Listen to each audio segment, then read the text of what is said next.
Hello, good evening and welcome ladies and gentlemen to the resumption of the Race-by-Wire Porsche Cup, brought to you on the premier sim racing platform available only on PC, known as iRacing, and proudly sponsored by none other than Energise Virtual Solutions. That's right folks, we are back after our extended Christmas break, and what a way to leave you all hanging going into the Christmas break. We opened up the best part of 3 weeks ago of our season opener at the Autódromo International Miami, but as we've made our way back here today to the racing, well, we are here in Brazil. We have made our way a number of miles southward, but we stayed over in the American time zones. But to South America we have arrived, and what a circuit we've arrived at. For it is the classic circuit of Interlagos, known in full as the Autódromo José Carlos Pace in reference to the local home hero. This is one of the classic circuits of motorsport, and is it a tricky one? It doesn't quite have all the modern features that many a circuit has come to be known for, such as a 1 kilometre long back straight if it's designed by Hermann Tilke, nor the fact that it perhaps borrows from other sequences of corners around the world. Indeed, this is arguably one of the most original circuits out there, at 2.67 miles in length and with 15 corners, and also anti-clockwise in its direction of travel, which is a rarity for modern circuits typically. This is one of those circuits whereby all our drivers will need to be aware of the fact as they weave and wind their way around the hilly terrain of São Paulo City. It is going to be tricky to get right corner after corner, lap after lap, because this is one of circuits that is harsh not just on the car but also on the driver. When many of our drivers more accustomed to clockwise circuits, they'll find themselves taking more left-handers than right-handers, and there being plenty of off-camber and heavily cambered corners. This is one of those where you need to know exactly when to push versus exactly when to back off. But where are my manners? Allow me to welcome you all to this live broadcast from Circuit Side as you tune in today on the official Race by Wire YouTube channel. Indeed, go to youtube.com and search for Race by Wire RBW, and you can be tuning in there, and we look forward to seeing you all in the chat, giving it your all, cheering on all the drivers as they give it their all as well. And in fact, you can be joining the likes if you're not shy. Feel free to say hi, and you can join the ranks there of Nick DeBeck, for example, who says hello and is wishing the best of luck there to Glenn Grundeliers from Pegasus Sim Racing, who we're hoping to see lead the silver class. Keep in mind, of course, we've got our 2 classes here, and we'll recap the story of their season so far afterwards the opening round, and what an opening round it was, and we'll be able to tell you exactly the story that happened in Miami and why this round is going to be a very interesting one as we resume the racing. In terms of our schedule for tonight, times in Greenwich Mean Time, that's GMT, or Universal Coordinate Time UTC, we can see in approximately 13 minutes time we'll be making our way out onto the circuit for qualifying, with the final practice session currently underway. Our drivers will have 10 minutes of course to try and set their best possible lap, after which then there'll be no breather, there'll be no respite. They make their way immediately to the grid for what will be the 3rd race of the season. It will be the 12-minute sprint. That'll be a 10 past 8 this evening, after which we'll take a brief break before returning for what will be the 2.5 times longer race, the feature race, our 4th race of the season.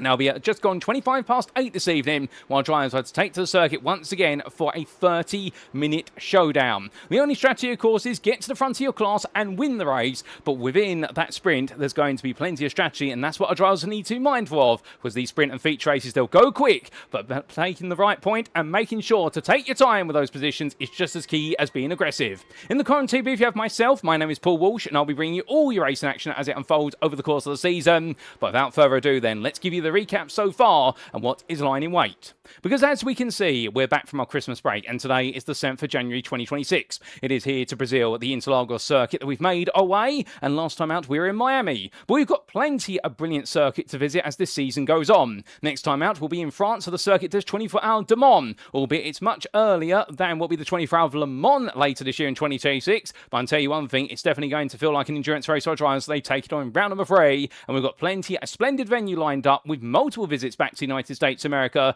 including Road America and Daytona later on. We've also got a double header in Italy to come at both Monza and also Imola, or the Autodromo International Enzo Dino Ferrari as it's known in full. And of course we do have that absolutely brilliant and hotly anticipated season finale for round number 10 on the 4th of March, and that will be at Adelaide at the street circuit there. So an eclectic mix of venues to keep our drivers absolutely on their toes. But as they make their way into this round, how exactly do they stand in the standings? Well, after one round, what we can see is that right now the story is thus.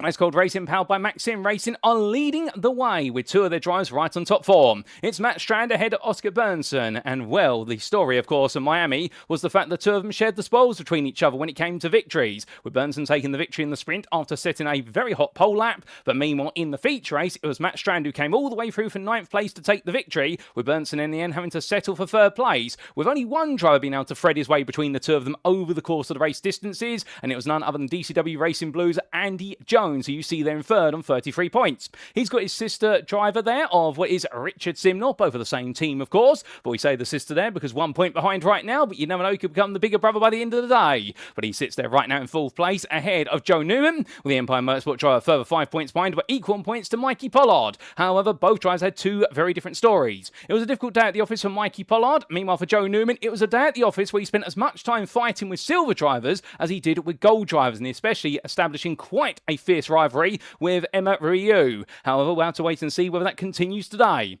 Kim-André Bjørn sits in 7th for Sim Racing Norway, ahead of Ryan Davies, with Daniel Shilcock and Casper Tunstead completing a top 10. And behind the peak Sim Racing driver is Nick Clewins in 11th place for Iris Esports, ahead of Andy Archer, with Gavin Petty in 13th place there for DCW Racing Red, holding off Helder Gonzalez at the moment with 0 points, and they're all on 0 points this group, as we continue down to Josh Boot, also Paddy Falconer, Ryan Walker and Simon Bamber. Of course, Paddy Falconer then being Patrick Falconer in full, but we look forward to seeing what he and indeed a good number of these drivers are able to bring to the table today, given the fact they've got no points to their name so far, but they've got a long journey still ahead of them. In the silver class, conversely, what we can see is that story was Adam Klanvik. Every step of the way, he was perfect at Miami, with pole position, with the win in the sprint race and the win in the feature race. Now, you could say in both the qualifying session and the sprint race, he really was unstoppable. Nobody could quite hold a candle to him. However, in the feature race, it was a very intriguing one, because the Ice Cold Racing, powered by Maximracing driver in the end had to pick the right time to force his way through, with many a silver driver fighting too hard perhaps to keep their eyes on the prize of what was the victory. One such driver in the end was Emma Ryu, who's second as of this round. But Ryu in there might be ruining what could have been an opportunity to take the win herself, in the fact that she did enjoy some absolutely brilliant fighting, and it was 3rd place in all 3 sessions at Miami for Ryu. And for Chris Cole, conversely, well, Cole had a bit of an up and down day, and his qualifying session really did let him down. Only starting 8th in the silver grid and making his way to 4th place in both races. He'll be wondering if he can have a better qualifying session today. That's your top 3, and he's 2 ahead of Krista Halzoy, who was impressive in the feature race, bringing on home an absolutely brilliant drive to a podium. Head of Glenn Grondeliers, the Pegasus Sim Racing driver, sits in 5th, and it's a further 2 points to Aaron Barber in 6th, with Timo Gartner also there, Ollie Pimley, Alan McCain and Nicholas Gronstrom rounding off your top 10. It's a further point to the best of the rest driver there, David Biggerdike in 11th place for DCW Racing Red, with Nilo Braun in 12th place there, ahead of Matty Wild, and he's ahead of his teammate there of Ben Sieber, with Matt Sprell on 6 points apiece with him. Next, Fabrizio Penzo ahead of Mark Collicott, and in 0 points for Alexandre Longeau, ahead of Burton Torfs, and also there Dave Van Dam, Miroslav Yusupov, and Rob Van Hout, who makes his debut today. And of course, one driver that everyone will be keeping their eyes on will be Matt Sprell, because he was the man who put the car right towards the very front of the grid near what was Adam Klanvik at Miami. But a pit lane start for race number 1 and disaster in both races. You've got to imagine that today Sprell's going to need to spur himself on to what will be a huge result. So that's a recap of the championship standings. And as we come into the present, let's talk about our host circuit today. It is, of course, the Autódromo José Carlos Pace, but known more commonly as Interlagos, in reference, of course, to the neighbourhood of the São Paulo city, the capital city of Brazil, in which it sits. Albeit this is not a street circuit, it runs over hilly terrain and in rural terrain as well. 15 corners, many of them household names, not just in the country, around the world, and a huge thank you to iRacing.com, not just for their brilliant simulator, which captures this circuit brilliantly, but also the circuit maps they provide, which enable us to talk about it in detail. The one problem with a two-dimensional image, however, is it doesn't quite explain all the elevation changes that we'll see our drivers weave and wind their way through as they make the way around this course. And indeed, it all begins at the highest point of the lap when they make the way from turn 15 all the way down towards turn number 1, the start-finish straight. There into the Senna Estel Go, named after, of course, the late great Ayrton Senna, the home hero. And as they weave and wind their way through the opening chicane of turns 1 and 2, it's then flat out as close as possible to for Curva do Sol at turn number 3 and all the way down the Retroposta straight. Into a heavy braking zone at turn number 4, we'll find our drivers they need to brake earlier than most because of the fact it's off camber as they make the way down through the Descida del Lago, and as they make the way out of turn 4 in towards 5, it's then very quickly uphill into the middle section of the circuit. Here we see the average apex speed descend dramatically as they come through the double right of turn 6 and 7 at the Curva de la Horinja, and as they then make the way onto the brakes. For turn number 8, it's the switchback sequence of hairpins that begins with the very tight apex of turn number 8, the much more open corner of Pinahirio at turn number 9, and then the lowest speed corner of the circuit at turn number 10 as they make the way for the Bico de Pato and then head back on their way downhill from Agulo corner at turn number 11. And then they make their way into the final sector. There's only one major corner at this point, and it is the Juncao corner, and as they come out on the left-hand right angle corner, it's all uphill, but it's off camber as they make the way uphill, so therefore you can't be too eager with the throttle, but you need to be at full throttle to blast your way all the way through turns 13, 14 and 15 to complete the lap and do it all over again. Now, a quick reminder of the rules before we do go racing. And because we can't go racing without them, setup-wise, it's an open setup series with drivers bringing a setup of their choosing to each and every session, and they can adjust it as needed on the fly. Qualifying is a closed format, which means our drivers take to an isolated instance of the circuit in which they have 4 flying laps, plus their out lap to try and set the best possible time within the 10-minute window. There is no overtime in qualifying, as you pointed out, so they've got to get the job done before the clock strikes 10 minutes. If it strikes it, the lap they're currently on is invalidated, and their previously best lap is going to be taken. As for the race, the grid shall be set for the sprint based on qualifying, that's a given. But when we go to the feature race, it shall be set based on results of the sprint race with the top 10 finishing positions inverted. So that means, in layman's terms, the winner of the sprint race starts in 10th place of the feature, and we continue to flip the finishing order from the sprint race until we get to the 10th place finisher. They earn the right to start on pole position. And meanwhile, if those who finished a length and downwards in the sprint, you guessed it right, that's exactly where they start in the feature race. Now, the races shall commence by a standing start, as it's a tradition of Porsche 9 and 2.2 Cup racing, and drivers shall receive a drive-through penalty if they get to 17 or more instant points, and hopefully we won't see that. But as we get ready to make our way back to circuit side, just before we do so, of course, we do need to just say a big thank you to our title sponsor for this series, and that is Energise Virtual Solutions. Now, Energise Virtual Solutions is a software consultancy whose aim is to meet the demands of bespoke product services and development. Whether it's a completely new project or consultancy assistance on existing projects, Energise Virtual Solutions will be working alongside you every step of the way. If you'd like to know more, head to energisevirtual.com today to find out what Energise Virtual Solutions can do for you. But with that, ladies and gentlemen, we make our way back to the circuit, and indeed right now all of our drivers in the very last minutes of this qualifying session. Well, when I say qualifying session, this will feel as though it's the qualifier before the qualifying session as they roar the way on around. And well, as we've got a bit of fog on the circuit at the moment, indeed very foggy times ahead, but everyone right now definitely picking up the pace and looking to try and impress before they get to the main qualifying session, which is the one that truly matters, and that is of course where you'll be going for pole position. But currently the fastest driver is Oscar Berntsson, the man who's currently second in the championship, as we look to Richard Simnor here as he weaves and winds his way between the apexes in the middle sector. And well, the DCW racing driver looked quite capable at Miami, but he wasn't quite on the pace of the top driver, so he'll be hoping for a little bit more here today. As we also do look a bit further down, and Max Burrell once again, well, is this going to be a repeat of what we saw at Miami? Because some of you may remember, in terms of where he qualified last time out at Miami for Burrell, it was a situation whereby his qualifying position in the end was second place. And well, second place in silver, we should point out. He's currently second of the silvers here in the practice session. If he is going to repeat it, the one thing he won't want to repeat will be the pit lane start for the purposes of race number 1. But we'll have to see what's to come of it here as he comes on around. Now, we do have a few new drivers on the grid today, and let's give them a warm welcome. And in terms of new drivers in the gold class, firstly, well, we do have Jack Atkinson, although I do believe Atkinson is at the moment in the pit lane. We also do have Patrick Falconer making his debut today. Here he is as he comes on through there for DCW Racing and making his way down the Reto Aposta straight here, getting ready for that braking zone, and we wish him all the best. He's been a long time enjoyer of Porsche Cup machines. Indeed, he enjoys most cars, to be fair to him, and he's been a long-standing member of the DCW Racing team at least for the last 4 years, perhaps not even longer than that, to be fair. And we also do have his colleague Gavin Petty, who's making his way around right now. Well, he's running a black and green livery by comparison there, but he's part of the DCW Racing outfit, and he's going to be going for gold in the class. But as he heads all the way in towards Junsao Corner right now, we wish them all the best of luck as Petty goes a bit deep there at Junsao Corner, but I think right now just testing how far he can go in that braking zone.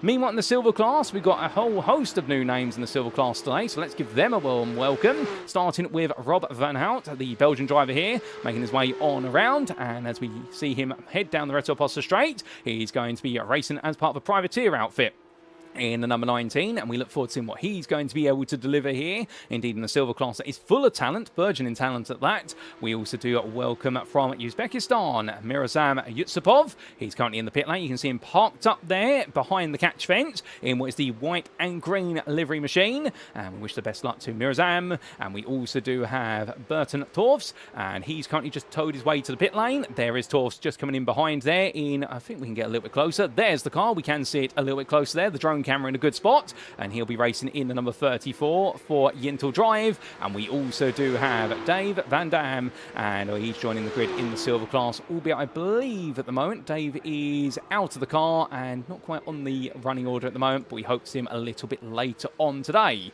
But we welcome then 7 new drivers to the grid, and we look forward to seeing how they're going to deliver. And well, speaking of delivery, ladies and gentlemen, that sets us up very nicely for what is the qualifying session that is only due to get underway in about 20 seconds time, because as Mikey Pollard weaves and winds his way down the hill, well, he knows he won't be completing this lap. Indeed, nobody will be completing any further laps, because it's time for qualifying, ladies and gentlemen. Who's going to put it on pole after 10 minutes? Let's find out.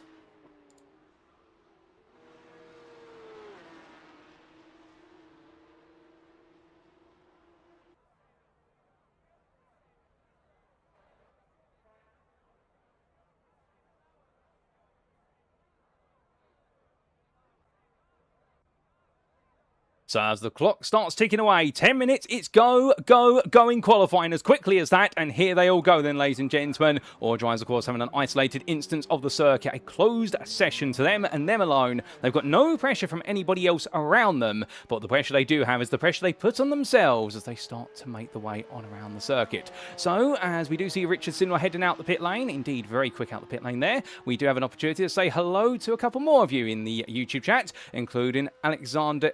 I believe that is Alexander Eristad. Well, in fact, no, I do apologise there. Let me get that right. That is Alexander Ishtad, 1426. And he's cheering on both Mikey and Nido today. And that's the Film M team. And we're very happy to have you with us, Alexander. And we also do say hello there to Hillbilly Racing. And good evening to you, sir. And, well, I hope you had a good Christmas, because I definitely did, albeit I didn't quite get to put my feet up as much as I would have liked to. However, I can definitely say I had a pleasant Christmas, and I do hope that you've had a good one as well. We also do have Jack Osborne there saying hello, and in particular bigging up Josh Boot, who is out there in the gold class. And well, he's in an all-orange car at the moment, but we've got the confirmation there from Mr. Osborne saying new livery inbound next week. A beautiful livery that as well. We look forward to seeing it. And we've had some rather nice liveries on the grid so far this season. But whilst the liveries can definitely leave some viewers starstruck, unfortunately it's not going to win any prizes. All the points come from finishing positions and doing well. So here we go then, ladies and gentlemen. Who is going to do well in this qualifying session? Because unlike at Miami, qualifying at Interlagos does have a more limited bearing perhaps, because there's plenty of overtaking opportunities here at Interlagos. The only problem with overtaking around here, however, is naturally, like most circuits, it does cost you quite a bit of time. And that's going to be on the minds of our drivers. They want to qualify well, whether it's overall or in their respective class. Ideally, you want to be within the top 5, because otherwise you're most likely going to be forcing yourself into battling for the scraps at the bottom end of the top 10. But what I have to see is Boot makes his way onto his first flying lap, and as the car bounces around there, roaring its way through turn number 3. A very foggy day here today, but you can expect that perhaps given the altitude of the Interlagos circuit. It is quite a high circuit, not the highest on the South American continent. That accolade I do believe would go to, in terms of FIA Grade 1 circuits, it would go to the Autódromo Hermanos Rodriguez or the Mexico City circuit, which has recently found its way onto iRacing and returned to Formula 1 in recent years. But as Boot makes his way up the hill, a bit of weaving from side to side there, he's not happy with the tyre temperatures he's got, so he's using this first lap really as a bit more of a warm-up lap, and he will try to consolidate it as a banker. It's not a bad play, to be fair, to do that. However, then he's putting more pressure on his second and third lap to really go for broke, and that's where things can go a little bit sideways if he doesn't get it right. But we'll see what he's going to be able to do as Aaron Herbert makes his way towards the line, and the Duckham's livery machine heads on through. What's it going to be? He stays over to the right on the racing line, so therefore he knows he's going for an even quicker lap, but as he hits the timeline, well, in fact, that was his out lap. He goes on to his first flying lap there. We do correct ourselves, but as he comes on down, well, he's looking very eager and very quick as the silver number 3 driver. But from him, we come to a driver who is coming to the end of a first flying lap, and we're going to jump on board here for his second flying lap. It is none other than Richard Simnor, who takes us round then for a lap of Interlagos. So into turn number 1, he brakes, braking at the 150 metre board, all the way down to second gear. Late apex, keep the car to the left now, and opens up the rest of the centre S, and flat out he goes. He mounts the exit curve, but it's also the starting curve for Curva del Sol. Exiting out there and now making his way down the Retro Aposta straight. He gets a bit of a brief breather right on the limit with that entire run on the centre S, and now he's got to do it again as he looks to his right for his 100 metre board. There it is. Hold on the brakes, trail off gradually, and now wait for the car to bite and then get the throttle on. As long as you keep 2 wheels in the white lines, you're good to go. Now up the hill he heads. But as he gets ready now to go into the next zone on the circuit, it's where now we've got the more technical aspects. Into turn 6 he jumps it, but as he does, 75 metres of corner apex he enters by going onto the brakes, and in third gear he holds it all the way now up into turn number 8. Down towards second gear, and now nice and tight here to Pinheiro's apex. You don't go wide out there because there's a lot of drop on the road and it will just cause you to understeer. Simnor demonstrates that well, and now goes onto the brakes to turn number 10, braking 100 metres for apex, down to second gear, and as he exits the corner, now bringing the car over to the right, he'll open up Magula as much as he dares to dream to do so in the limited time he has, and now heading down towards what will be turn number 12 into Jinsao corner. He makes his way through the left-hander and up the hill. Simnor roars now, and it's flat out every step of the way at this point.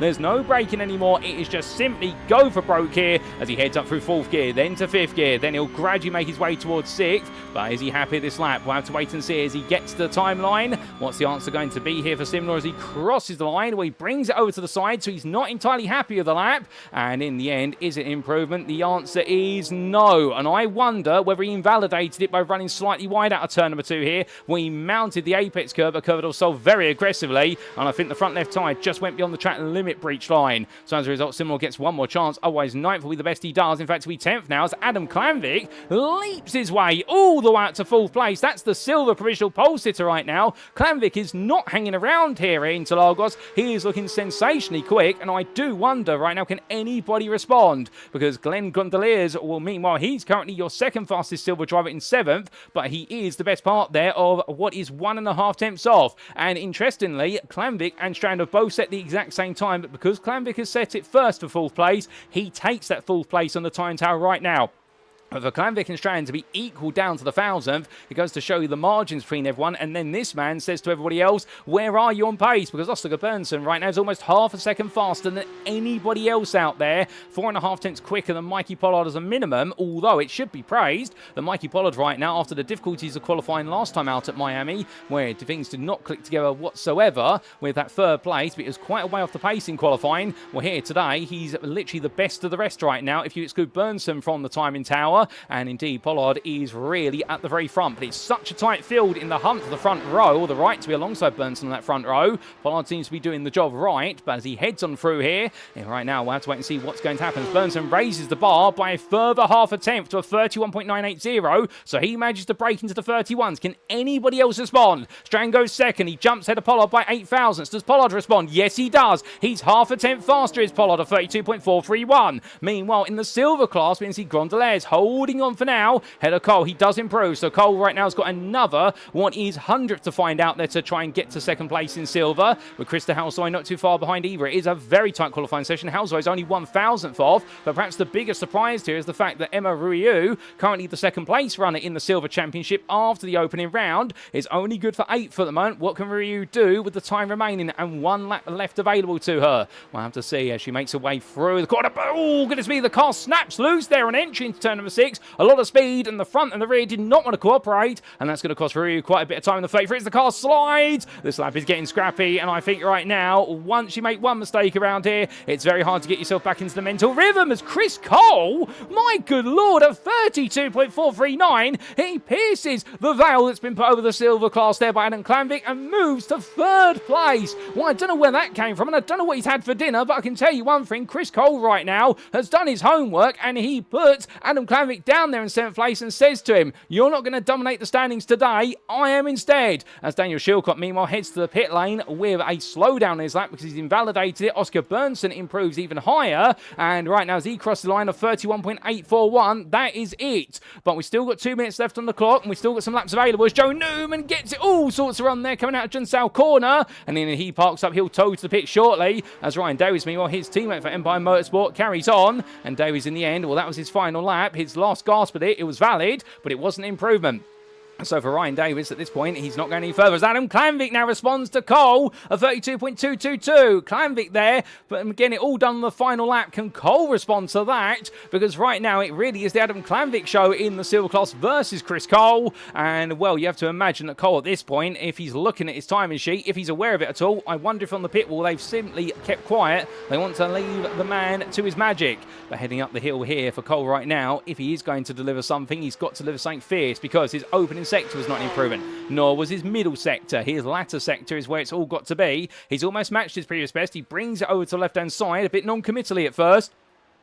And as Cole crosses the line, it's not enough. So Cole will start second of the silvers. And Matt Sparrell, meanwhile, heading on through. A minute left on the clock. He's got one more lap after this. Sparrell's already taken his time in qualifying, but he won't be allowed to finish the next one. This will be his last lap. And so he has improved in the middle sector, but he brings the car out wide there. And I think right now he may not improve where he's needed to on the lap. He was 14th. He stays 14th, and it was in invalid lap as well. So Sparrell, 14th is the best he's going to be able to do. As Kim-André Bjorlund, meanwhile, moves up to 9th place down to 32.577, and well, he brings things to a pause, but as he does so, I think he'll be happy to have relegated some other drivers outside the top 10. As Gavin Petty comes on down here, but I don't think in 30 seconds he's going to get to that time in line as he runs a bit wide down Magulo Corda into Junsao, but he keeps it balanced there just about, and up the hill he roars the car right now. But the number 32 driver here, I think it's going to be all for naught as the clock continues to count down there. It's literally 10 seconds left on the clock as he comes through turn number 14. Will he make it? It's going to be so tight. He has improved considerably in the first sector, but not in the middle sector. Petty decides to park it in the pit, and with that, ladies and gentlemen, that concludes this qualifying session, and with it, it means that it's Oscar Berntsson on pole position once again, and Adam Klanvik joins him on the front row for silver pole position alongside the gold pole sitter. Well, Klanvik going one step further there, but what a close session, and this is how they all line up then for our first race of the day in round number 2 of the Race by Wire Porsche Cup Season 1, as brought to you, sponsored by Energise Virtual Solutions. It's Oscar Berntsson who takes pole position for Ice Cold Racing, powered by Maxsimracing, ahead of his silver teammate of Adam Klanvik. The gold and silver pair from the same team will go toe-to-toe into turn number 1, but they couldn't quite make it 1, 2, 3 for the team because Richard Simnor spoiled the party there in third place for DCW Racing Blue. He was a whole 10th faster in the end compared to Matt Strand, who'll begin in this day from 4th place. And then we do have Mikey Pollard, 5th for Film BIL, No Thrill Sport, and he'll be joined on that third row of the grid by the 2nd place silver starter of Chris Cole, who impressed in the late stage of the qualifying. Nick Clemens begins the day in 7th for iRace Esports ahead of Daniel Shilcock, with the Tractics Racing driver then being followed up by Kim-André Bjorlund for Sim Racing Norway, and Glenn Grondelaire for Pegasus Sim Racing, who completes your top 10 with his best qualifying performance of the season so far, 3rd in silver and 10th overall. Outside the top 10, we have Krista Houseye starting at 11th for Tractics Racing ahead of Empire Motorsports' Ryan Davies, with Joe Newman behind his teammate in 13th, but ahead of Josh Boot for Atomic Esports, and it'll be a Matt Sparrow who starts 5th today in the silver class, 15th overall for HRT Nexus Racing, ahead of Gavin Petty, with Nader Braun there behind the DCW Racing red driver for Film BIL. We then do have joining him on the 9th row, Patrick Falconer for DCW Racing Blue, ahead of Alexander Longeau for BB1 Sim Racing, and iRace Esports' Alan McCain. And then outside the top 30, let's not forget about them. We have Emma Ryu starting 21st ahead of Aaron Herbert, and then it'll be David Biggerdike and Casper Tunstead on row 12 ahead of Burton Torfs and Matty Wild, and then it will be Nicholas Grunstrom and Ollie Pimley on row number 14 ahead of Mirzam Yutsupov and Robbie Van Hout, and Ben Siever starts last but not least. But with that, ladies and gentlemen, here come the lights, and for our first race of the day, it's firing lights. And it's lights out and away we go here for our 31 drivers. They roar the way down towards turn number 1 here at Interlagos. And Oscar Berntsson gets a good start, but Adam Klanvik gets an even better one up to the inside. Into the opening quarter they go. 2 wide they enter. Klanvik's going for the lead here. He's going to get it. Oh, and he's been turned. There's been an instant, and both of the Ice Cold Racing powered by Maximracing cars go sliding on around there. Matt Strand as well with Klanvik, and it causes all the field to bunch up here as they make their way through. They've all been able to survive it, minus the drivers who've got roll. Oh, that's a snap loose as well. That, I believe, it's Crystal Soy coming completely loose. It's disaster for so many. Chris Cole has also been caught up in all the carnage. But meanwhile, back to the front of the field, and Richard Simnor here finds a car spin out in front of him. That's Strand again. Strand has gone around for a second time, and it's even worse because Oscar Berntsson charges off into distance. He's not on the camera right now, but Daniel Shilcock in all the craziness at the start of this race, he's found his way up to second ahead of Kim-André Bjorlund, and then Richard Simnor, Josh Boot, Ryan Davis and Joe Newman complete the top 7, all gold, with Glenn Grondelaire Gondoliers for all of this. Now up into the silver lead ahead of Aaron Herbert. You could not have made this up, and we're going to definitely need a replay or two to try and dissect what exactly has happened, because that's got to be the craziest stop I have seen in a very long time in both my sim racing and real life motorsport commentating career, ladies and gentlemen. But my goodness, literally you could not make it up. All the big names all slipping and sliding around there, and in the end a big number of them fall into the wayside and now having to do all the hard work. But with that hard work, this opens up the door of opportunities. Emma Ryu dives to the inside there on Ollie Pimley. It's a bold move. Pimley sees it coming, however, and leaves the door wide open. And heading up the hill right now, the number 29 driver here will be doing a drag race, but Ryu is going to have the slipstream of Tunstead to work with. So this might be to the demise of Pimley here as they head to the timing line. Keep in mind Richard Simnell's into the pit lane now because he has got the drive-through penalty for the jump start. And heading on down the straight here will right now Ryu and Pimley rubbing paint there as they come in towards turn number 1 at high speed as well. That's not a good place to be, as that was a squirm behind there for Mirzam Yutsupov, and the Uzbekistani driver right now just keeping it together. But it seems as though the track has got no grip to it whatsoever, and I wouldn't be surprised if everybody's struggling a little bit, because as we look to that weather on the right hand side of your screen, we've got a high track temperature of 31 degrees centigrade and an ambient of 20, but it's just not offering them any grip whatsoever here. And I wonder if it's the opposite way, because the track temperature is so high. These cars right now are struggling just to find traction until they get the tyres up to temperature, but even then it's going to be a bit of a concern. But as we hide the weather and bring on back our sponsor logos, well, meanwhile heading up the hill, what we can see is that Mikey Pollard right now fighting hard with Nicholas Grönström, but he's got Matt Strand for company, and Strand here trying to recover his way into the mix as Pollard all over the shop there. Pollard goes defensive, and right now he's trying to say to Strand, there is no way through for you, as he practically runs on the apex curve there, and Strand pushes him along. And I can understand if Richard Simnell right now is looking at the back of this and thinking, what exactly have I come out the pits to? And the answer is, you come out to what is a battle with some of the biggest names on the grid. However, it's all the way down in the fight for effectively what is 22nd place, as Nicholas Grönström factors his way into this one. And right now the silver driver here finds himself on the inside of Magulo Korda, and Simnell's going to go around the outside him, much like Strand has, or is he? And in the end Simnell can't quite do it at the moment. It's going to be a drag race up the hill, and as they make their drag race, we look back towards the very front. There's Oscar Berntsson running off into the distance as your leader on a 32.629. Emil Shilcock and Bjorn together here, and Daniel Shilcock right now puts the car right in the middle of the road. That's a bit of a bold statement there from Shilcock. That's essentially to say to the man behind him, you can go for the move, but where are you going to go for it? Because of the fact that he's trying to occupy all the tarmac. But as they make their way down the Retroposta, you'll see now that Shilcock immediately defends the inside, pulls across there. He does it as late as humanly possible. Big dive up the inside there from Boot, gives the boot to his rival, and in the end Kim Andre Bjorland elbowed out slightly there, albeit it seems as though they've got away with it. But I wouldn't be surprised there if that goes to Sturz. There might be a warning for Boot because of the fact he has given a slight elbow to Bjorland, albeit I think right now that's going to be seen as a racing incident with a warning. And meanwhile Joe Newman will be looking at this behind and thinking, okay, there's all starting to get feisty, and that's exactly where Joe Newman excels, is when he's right in the thick of it, because he's one of those drivers who can really get under the skin of others. Indeed, you could say he's a little bit the Jason Plato of this grid, if we're to use a BTCC analogy, and that's going from my head because of the Duckham's liveried Aaron Herbert machine there, who is currently your silver leader. He's found his way past Glenn Grondelaires, but right now he's in close company with Ryan Davies, who tries to go around the outside in there, and Aaron Herbert says to him, good luck with that, that's not happening. But right now Davies, I don't think he's taking no for an answer. There's still plenty more to come on this race, but before we talk about the present again, we need to take a look back at what exactly happened at the start, and here's a replay, ladies and gentlemen. So this was the start, and heading down in towards turn number 1. As they made the one in, you'll see Klamvik takes the lead for a brief moment, and then gets the power down too soon and goes around. There wasn't contact with Berntsson, but meanwhile Matt Strand went across the grass in order to avoid ending up in contact, but it was, I believe, other drivers there who went spinning off the road. Who else was it then, I hear you ask, was involved in that? Well, we'll try and find out when we can, because it definitely was a crazy start to the race. Alan McCain a bit further back, also end up being caught up in it here as cars scattered left, right and centre. Chris Cole also got caught up there. Matt Sporell got caught up. You can see him stuck against the barrier there with Cole, and also Klamvik's car. It all went so very wrong for so many so quickly. A nightmare start to the race for all those drivers. We also then had what was a little bit later on our laps, on lap number 2. This for Robert Van Hoot, as he made his way down the Retroposta straight. He gained quite a few places as a result of the chaos in the opening lap, but then as he made his way into turn number 4, went very deep, went even deeper, and the car ran wide there, but he was not passed by Yutsupov initially, as Yutsupov backed out there to play a bit of a respectful role. But then we had this for Nick Clivins on lap number 3. This was Clivins making his way down the Reto Aposta straight. What exactly happened to him? And that's what we're wondering. And in the end, too much speed into the corner, car runs deep, and, well, brought it back on quite quickly. So it was a simple situation.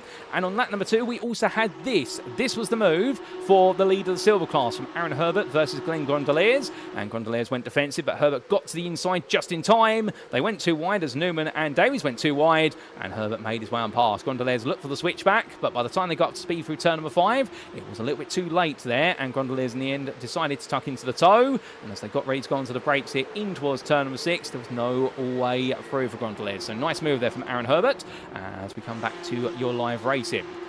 As we do so, well, more still to come, surely, as we do. Oh, my good Lord, we come back, and there's carnage down. What is there? Top of the straight. There's more cars being collected there, as all just sliding on around. It's literally an ice streak on the circuit run down. Herbert's car comes back onto the road again. It's not a good look for the Duckham's machine, and well, it's disaster. Emma Ryu also up on the barrel on top of a car as well. You could not make it up, and I assure you the timing of that was not intentional for us to come back to that. My good Lord, that'll be several drivers into the pit lane with repair work being towed. And what does that mean? It suddenly means Glenn Grondeliers is not just your leader of the silver class, he's now also chasing down what would be a podium overall here, and he could be the first driver in the silver class in the series' history and this season to take an overall podium. Well, we'll have to see as he makes way on through. He's got no more competition really. Let's close to him in the silver class, because the next nearest driver in silver is Nader Braun, who is currently running in 8th place, albeit I think if you said to him at the start of this race you would be in 2nd by the end of it, he'd be saying to you, no, that's not happening. And yes, he is currently in 2nd place. I think he's going to be very happy of that. So where's the big fighting now? Well, it is the aftermath of the bottom end of the silver top 10 really at this point. Oh, that's a car round as well. Who on earth is that pointing in the wrong direction? Not quite sure there, but they were stuck there for a brief moment as Strand makes his way past them, and also Adam Klamvik and David Big Light's a lot further back. I think it might have been a car that was effectively a lap down, but I'm not 100% certain, ladies and gentlemen. But as we do make our way back to those who are on the lead lap, roaring the way onwards, well, here's Ben Sieber versus Robin Van Hoot and also Nicholas Gronstrom, and it's going to be Van Hoot and Sieber fighting here, too wide in towards turn number 1. Sieber on what is the low line there, trying to defend as he now makes his way around the outside. Van Hoot still with him, and in the end, well, it's going to be a bit of a pinch, but Sieber is aided by Richard Simnor coming on through. And the fellow DCW racing driver here will want to clear Sieber as quickly as possible with 3.5 minutes left on the clock. But understandably right now, if he can help his teammate out as well, he'll do so, as we do have a replay of what exactly happened there coming back up shortly. But right now, as Simnor and Sieber swap the places on around, Van Hoot is now going to be looking for an opportunity. And well, as he heads up the hill, it is going to be a quick dash at this point, because there's not much time left in this one. And understandably, there's some big points available in the silver class here. Van Hoot is chasing after Sieber, and Gronstrom behind. He's looking to get involved, but there's no way for Gronstrom to get involved at the moment, at least, as it is going to be a processional here for turns 8, 9 and 10, but they'll all be settling themselves down and then getting back into the fight come the end of the lap. Now, we do have a bit of a question there with regards to what's happened inside the fight between Josh Boot and company for the top 3, and we're going to start off by taking a look back at what exactly happened down the Reto Aposta straight, because there might be a bit of help with regards to that in understanding that instant. So this is what happened to Aaron Herbert and company firstly, and I believe Josh Boot may have come into the scene of this a little bit later. So 4 cars went through the corner, a bit of contact there. Couldn't quite see who made the initial contact with whom, but we do see the aftermath. And then Boot comes into the scene of this. He manages to escape through the middle, it just about, as more cars get collected more and more. A nightmare situation. Here was the look from on board Aaron Herbert's car as he made his way around the corner. And, well, there's initial contact there between what was the car in front of him, directly in front, and Glenn Grondeliers, and I think that set things off there. And Ryan Davis was also caught up in that. And at that point, Aaron Herbert was just a passenger in the car. But then for Josh Boot, a little bit later, we had this happen. This was Boot on lap number 6. So after that had happened, the Atomic Esports driver was fighting with the number 96. And this was a battle for a potential podium spot. Went to the inside into Pennehiria corner, and the car let go. That was fighting with Patrick Falconer there, in fact, for 4th place in gold. Let's correct ourselves, and that's what sent Boot around for Atomic Esports. So a bit daring on the inside there, but unfortunately it did not work out for him. The adage of who dares wins definitely came back to bite him that time, but good confidence there from Josh Boot, no doubt about it. But back to your live pictures we come then, ladies and gentlemen, and with all the drama, we haven't really seen this driver at all, but understandably, because of the fact he's been just running away with things after everything that happened on the open lap, it's Oscar Berntsson, your leader right now, and he goes on to the final lap of this sprint race by a comfortable 10-second advantage over Joe Newman. Here is Newman, meanwhile, as he makes his way on past Ryan Davies, who obeys the blue flags and gets well out the way, and right now Joe Newman, who I think was in amongst all that carnage on the Retro Poster straight, but he managed to avoid it all. There's exact role in it, we're not 100% certain, but he's ahead of Daniel Shilcock, and Shilcock, meanwhile, only 1.5 seconds behind. And then Glenn Grondelage, your silver class leader, well, right now, he has got the road in front of him full of gold, and the same behind, but he's got a golden ticket here to a first place win in the silver class. He's just got to keep it together.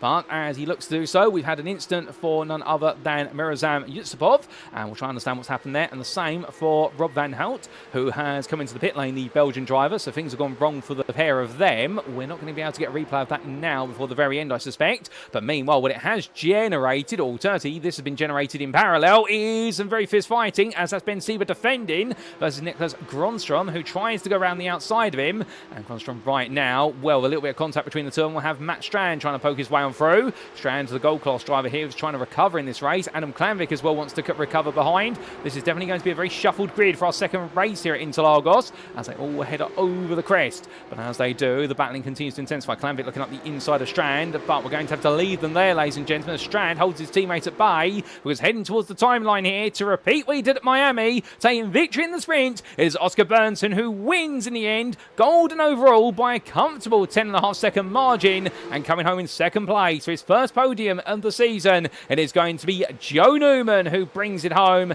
ahead of Daniel Shilcock. The Empire Motorsport and Tractics Racing Drives complete your podium, and in the silver class, 4th overall, it is Glenn Grondeliers with a brilliant victory, one that was all about survival. Patrick Falconer takes 5th place overall ahead of Gavin Petty, and here is Petty on his debut today, delivering a great score. Nido Braun will take the runner-up spot in the silver class, just ahead of Ollie Pimley, who was breathing down his neck on the final lap but couldn't find a way through. Pimley in having to settle for 3rd in silver and 8th overall. Casper Tunstead was 9th, and Josh Boot completes your top 10, and therefore will take the reverse grid pole position for the feature race that's coming up. Matt Spurrell was best the rest of the length ahead of Burton Torves, and then from those two silver drivers, it's Richard Simnor in 13th, and a good recovery drive ahead of Ben Sieber, who did well to hold on to that 6th place in silver. Matt Strand round off your top 15, and then we also had Nick Clearance coming home in 19th place, and in a 22-second gap to David Biggerdike, who as he makes his way right now towards the very end, he'll come home in 9th place here in the silver class, which all things considered is going to be some valid points. But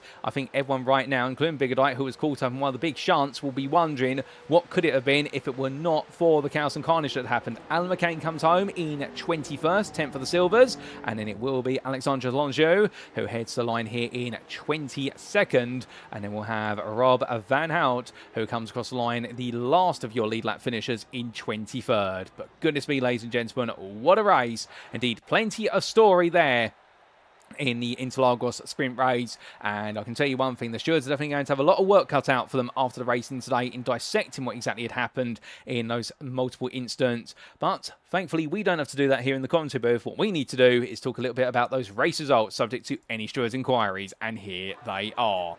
So after 12 minutes of racing to begin round number 2 of Season 1 of the Race by Wire Porsche Cup, sponsored by Energise Virtual Solutions, we saw Oscar Berntsson take victory from pole position in the end for Ice Cold Racing powered by Maxsimracing. But what a story it was. Adam Klanvik got the jump on him into turn 1, but then the spin for Klanvik meant that Berntsson just needed to stay out of trouble, and that's exactly what he did as he pulled away to the win. The Swede left everybody behind, and the leader of the group behind was Joe Newman in the end for Empire Motorsport, who survived both the opening lap altercation and the mid-race incident down the Retro Poster straight.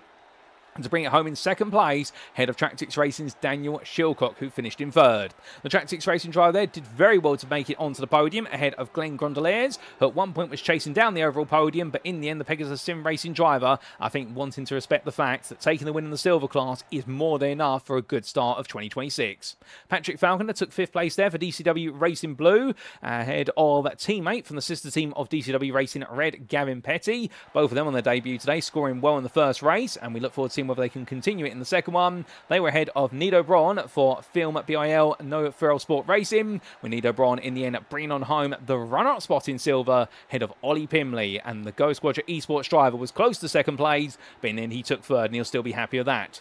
Casper Tunstead made his way to ninth for Peak Sim Racing ahead of Atomic Esports' Josh Boot, who'll be frustrated at the spin at Penarello Corner when he had a chance for a top 5, but fortune would have it, he's finished 10th, and that means he'll be your pole sitter for the feature race that's coming up. And best the rest of the 11th was Matt Sparrell behind for HRT Nexus Racing, and it didn't quite work out in qualifying, but he was able to survive to bring on home a solid 4th place in the silver class.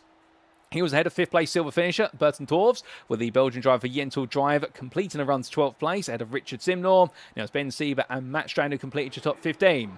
Nicholas Gronstrom was 16th for Peak Sim Racing ahead of Adam Klanvik. Watch out for him in race number 2. He's going to try and absolutely roar his way through the field, and this will definitely be a test of his early title challenge credentials. But with that, ladies and gentlemen, that is going to be the end of our cooldown period, and in fact we're going to have to take you through the grid for our next race. We didn't get quite as long as we hoped for. So Josh Boot then will take pole position for this reverse grid race, reverse top 10 race for Atomic Esports ahead of Casper Tunstead, with the Peak Sim Racing trial then being followed by Ollie Pimley for Go Squadron Esports and Nido Braun. The Film BIL No Thrill Sport Racing trial then has Garen Petty and Patrick Falconer behind him, with Glenn Grondeliers and Daniel Shilcock in row 4. Row 5, it's going to be Joe Newman and Oscar Berntsson, and they'll be ahead of row 6, which is Matt Sparrell and none other than Berntsson Torves, with row 7 being Richardson and Ben Sieber, ahead of Matt Strand and Nicholas Gronstrom. Adam Klanvik and Mikey Pollard make up row at number 9, and in completing all 10 rows there will be Nick Clemens and David Biggerdike. On row 11, it's going to be Alan McCain and Alexandra Longju, ahead of Rob Van Hoot and Mirazam Yutsupov. And on row 13, it's going to be Kim Andre Bjurland ahead of Ryan Davies, with row 14 consisting there of will be Aaron Herbert and Chris Cole ahead of Krista Halzoy. So that's the grid, ladies and gentlemen. The lights going on once again. It's going to be 2, 3, 4, firing lights.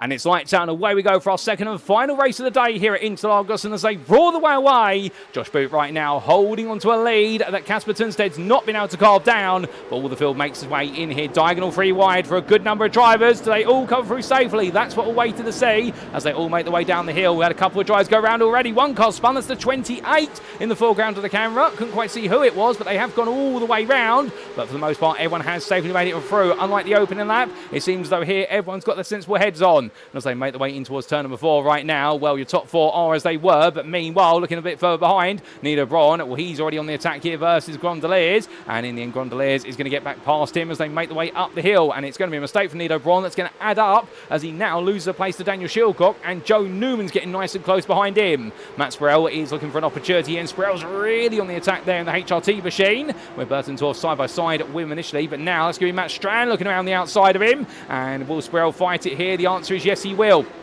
Nader Braun's at the inside of him, however, I do believe that's a squeeze through there for Nader Braun, so he's been a bit tactical about it. He's been able to find some space that others are left open. Contact there, Sparrell taps Braun on the rear, and he goes sliding across the road and just gets it back up to speed like that. Whoa, goodness me, almost coming together with his teammate there of Mikey Pollard. I think he'll be saying hello over his shoulder, and then Kimandre Bjorland up the inside. It's absolutely relentless here. I think right now there's a lot of testosterone on the road for all these drivers, and as they make the way in towards turn number 12, well, there's a big queue of silver drives right towards the back here, and they're all scrambling up the hill as that is going to be Nick Clemens holding. One is Yusupov, also Biggerdike and Longju, Herbert and Cole all behind him, but powering their way onto a second tour of the circuit in this feature race. My good lord, it has been absolutely crazy so far, and well, there's still more fighting to come here as what is this fight over 9th place in silver carries on. It's 3-1 as they enter the braking zone. David Biggerdike right now leads the group in. He's on his own. McCain, it's contact McCain, and McCain's going to go round, and now as they all come down the hill, well, it's going to be, in fact, that's not Alan McCain, that's Nick Clemens, my apologies. Clemens goes round,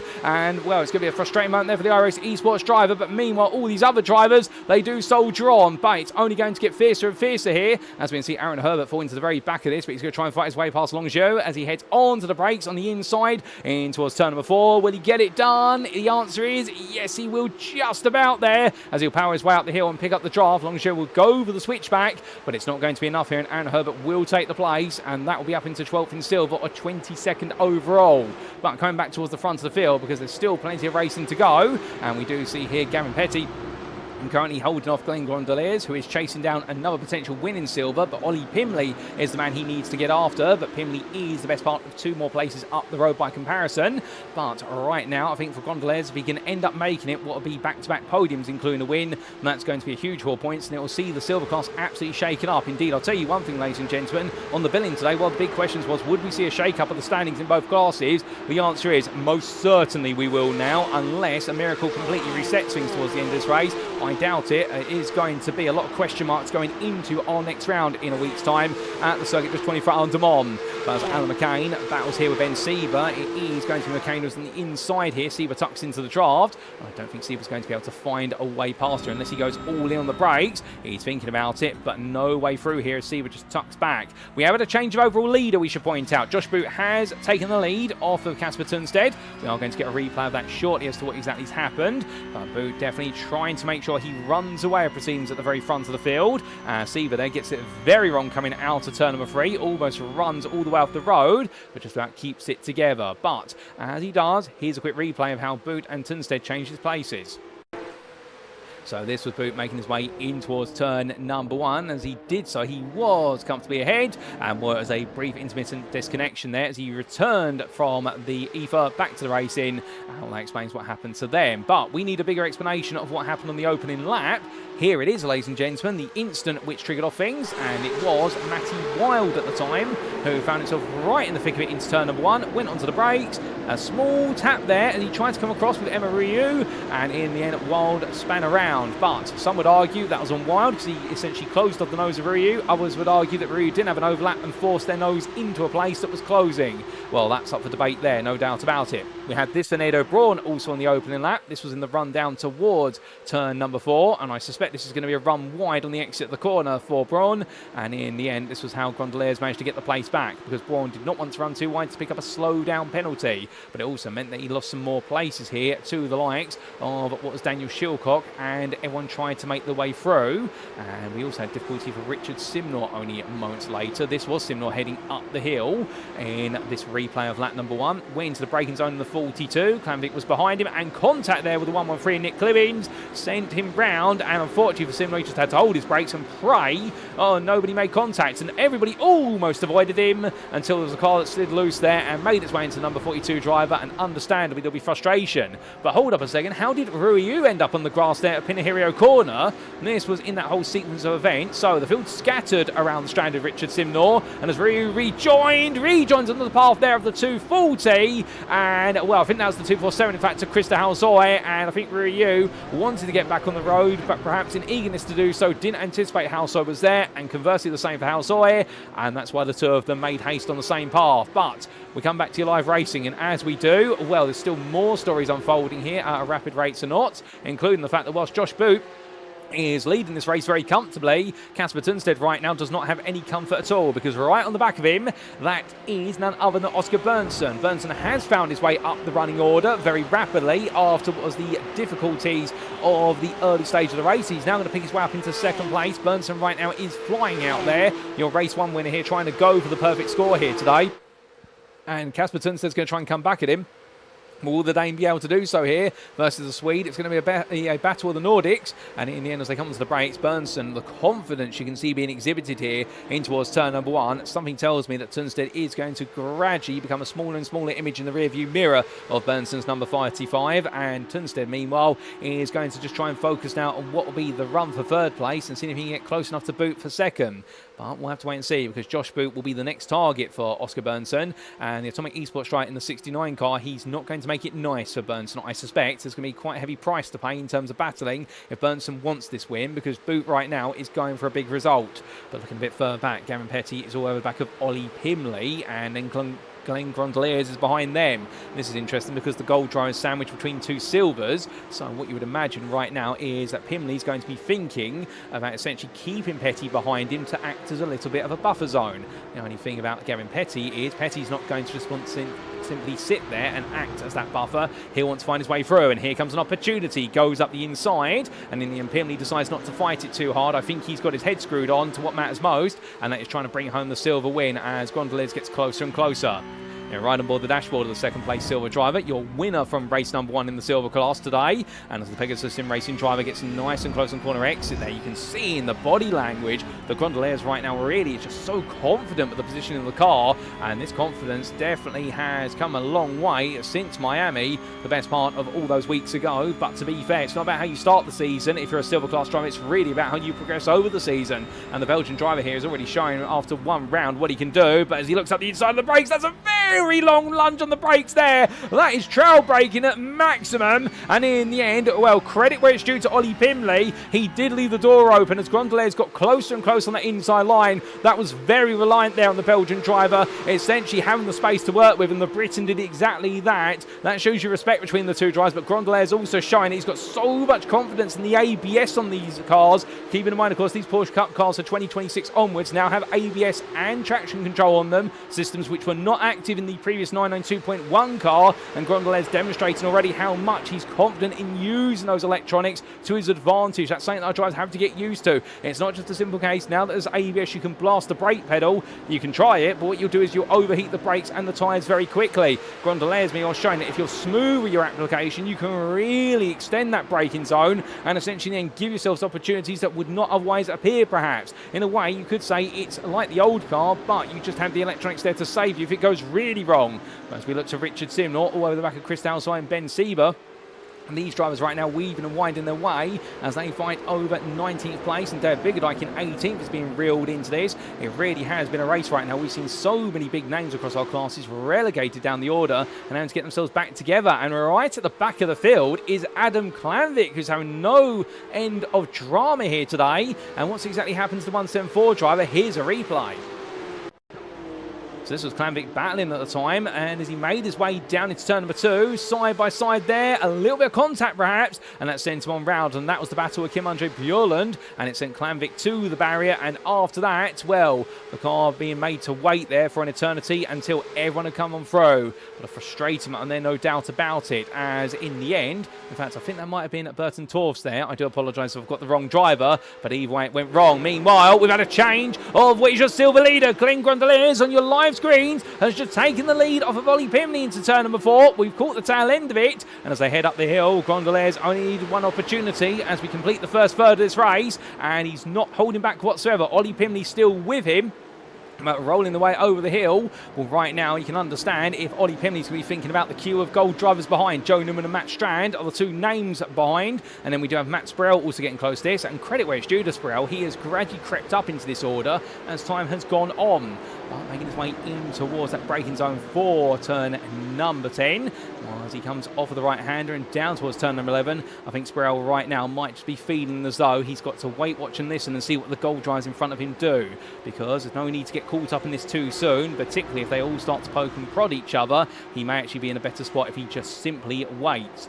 But looking a bit further back here to Alan McCain and Burton Torfs, as Torfs runs a bit wide there, it gives the space to Ryan Davies, and McCain now says, okay, I'll come through as well. Aaron Herbert says, well, what about me? And as they head on to the start-finish straight, we can see there, Aaron Herbert now having to tuck back into the slipstream here. He's not got enough speed, as it's going to be an over-slipstream draft in towards turn number 1, and they go 3 wide on the braking. Herbert's going to look up the inside there, 3 wide at the apex, is contact. That's going to send Ryan Davies round, and Davies in the end blocks the rest of the road, and Burton Torfs just been on the inside with Aaron Herbert. In the end, Aaron Herbert's been able to squeeze his way through, whereas Torfs had to be blocked in. So Aaron Herbert there, a very cheeky move, and he's made it work at all. There's nothing wrong with that whatsoever. Aaron Herbert just putting himself in the right place at the right time to pick up multiple places. That being smart about things. Right now, Ryan Davies, he won't be too happy about what's happened there. He'll be smarting from that one, with Alan McCain right behind him, also thinking the same.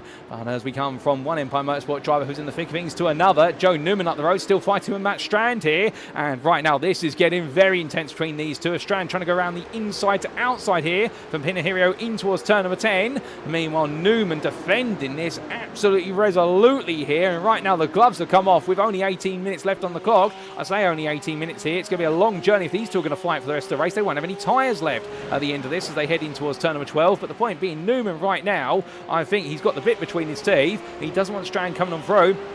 And understandably, at this point, they are relegating themselves to a fight for 6th place in the gold class. But something tells me that Newman, where he's fighting for 6th or fighting for 1st, he enjoys himself either way. But here comes Strand then all over the back of Newman. He's going to have to go around the outside and a long run down towards turn number 1. But as they get ready to go on to the anchors, who's it going to be this time? Strand on the outside. Newman gradually brings the car over. Strand's still there. And then they give each other space. They come into the centre S. But Newman gets there. Strand backs out there. No, there's not enough space to operate with. But from then, we come back to the front of the field in time because Boot has been closed down by Oscar Berntsson. The gap has come down at a rate of 4 to 5 tenths a lap over what has been the last 5 laps. But Boot's done a good job, to be fair, for Oscar Berntsson to have to take his time to get there. But now that Oscar Berntsson is here, what's going to happen?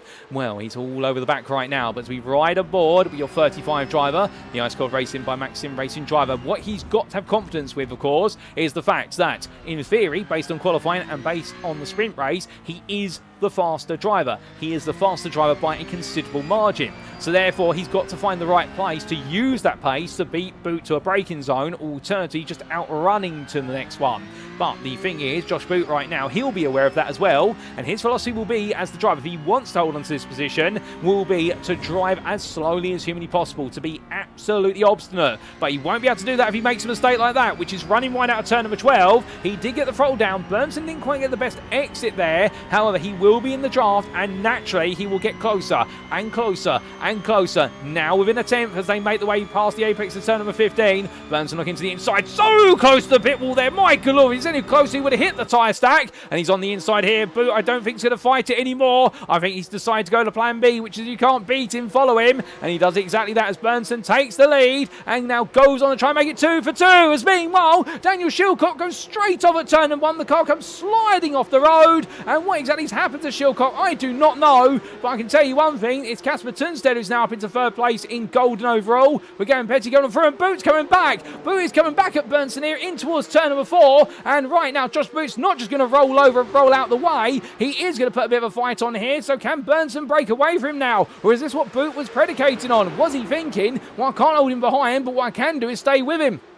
We'll have to see here, because keeping in mind, of course, the tyres on these Porsche Cup cars at full attack, they can last the best part of approximately 15 to 20 minutes. But over a 30-minute race, they will need to do some tyre preservation. Otherwise, they will find themselves dropping off the pace and indeed struggling these cars. And given the number of slides and spins we have seen so far today, this circuit is not offering any grip. And I think that's going to be a worry of many a driver. But meanwhile, more fighting going on here, as that's 2 wide between Strand and Pimley, with Sproul trying to get involved as well. Sproul looking up the inside, trying to follow Strand through on Pimley for 2nd place in silver, and in the end it's almost worked. But Pimley's defending to the inside here, coming down from Magulo Corda. Half the race still remains, and on the back of them is Kim Andre Bjurland, with Mikey Pollard closing quickly. It is absolute cinema here, and I think what is Hillbilly Racing saying it perfectly with the 2 popcorn emojis, with a big smile there as well. And if you have got a bucket of popcorn in your hands, ladies and gentlemen, definitely right now, make sure you don't overeat it, because this is going to be cinematic all the way to the end. Oh my goodness, that's high-speed tap there between Sproul and Pimley. They survived that this time, but Sproul has got to the inside, albeit he's risking it all here, not for a biscuit but for a place. He looks up the inside into the braking zone. He goes, Sproul comes in like a missile there and says to Pimley, I am taking this. And Pimley in the end says fair enough. And I can imagine right now that Pimley's going to be thinking to himself, okay, regroup and go back against him later on today, because with Bjorland behind and also Pollard right now behind him as well, I think the problem's going to be these gold drivers are going to interrupt this battle shortly and not let them have it anymore. But we'll have to wait and see if that's what it's going to be, or whether there'll be a bit of a difference in the story, as meanwhile we take a quick look back to what happened to Daniel Shilcock. Now, this was Shilcock at the time battling, I do believe, with Casper Tunstead as they made the way into the corner. Yes, it was Tunstead on the inside, Shilcock on the outside.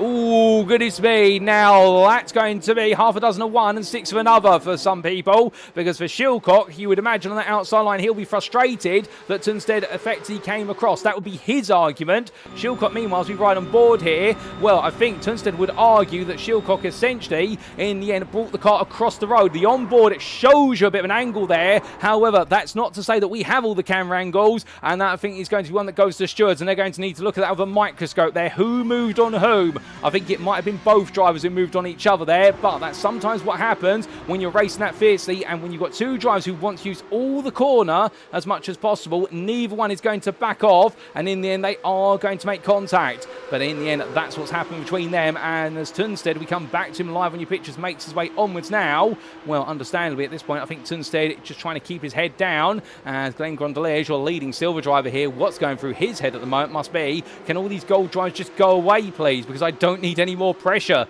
Joe Newman and Gavin Petty are queuing up behind him, as is Matt Strand, and Matt Sparrell's not too far behind. The volley penalty being slightly dropped, but I can imagine that's all part of the plan to just gradually bring himself back into this. But at long last, can we breathe a little bit perhaps and just have some calm? Well, no, because further down in the silver class, we have Emma Ryu trying to do a bit of a recovery drive here up the inside of Matty Wild shortly perhaps. That was Ben Siever that Emma's just passed, and now we're chasing after Matty Wild as Ryu moves up to 11th in silver. But you can see there the damage of the battling is done, because now Siever has Gronstrom and Braun right behind, with Chris Cole also a third-party actor.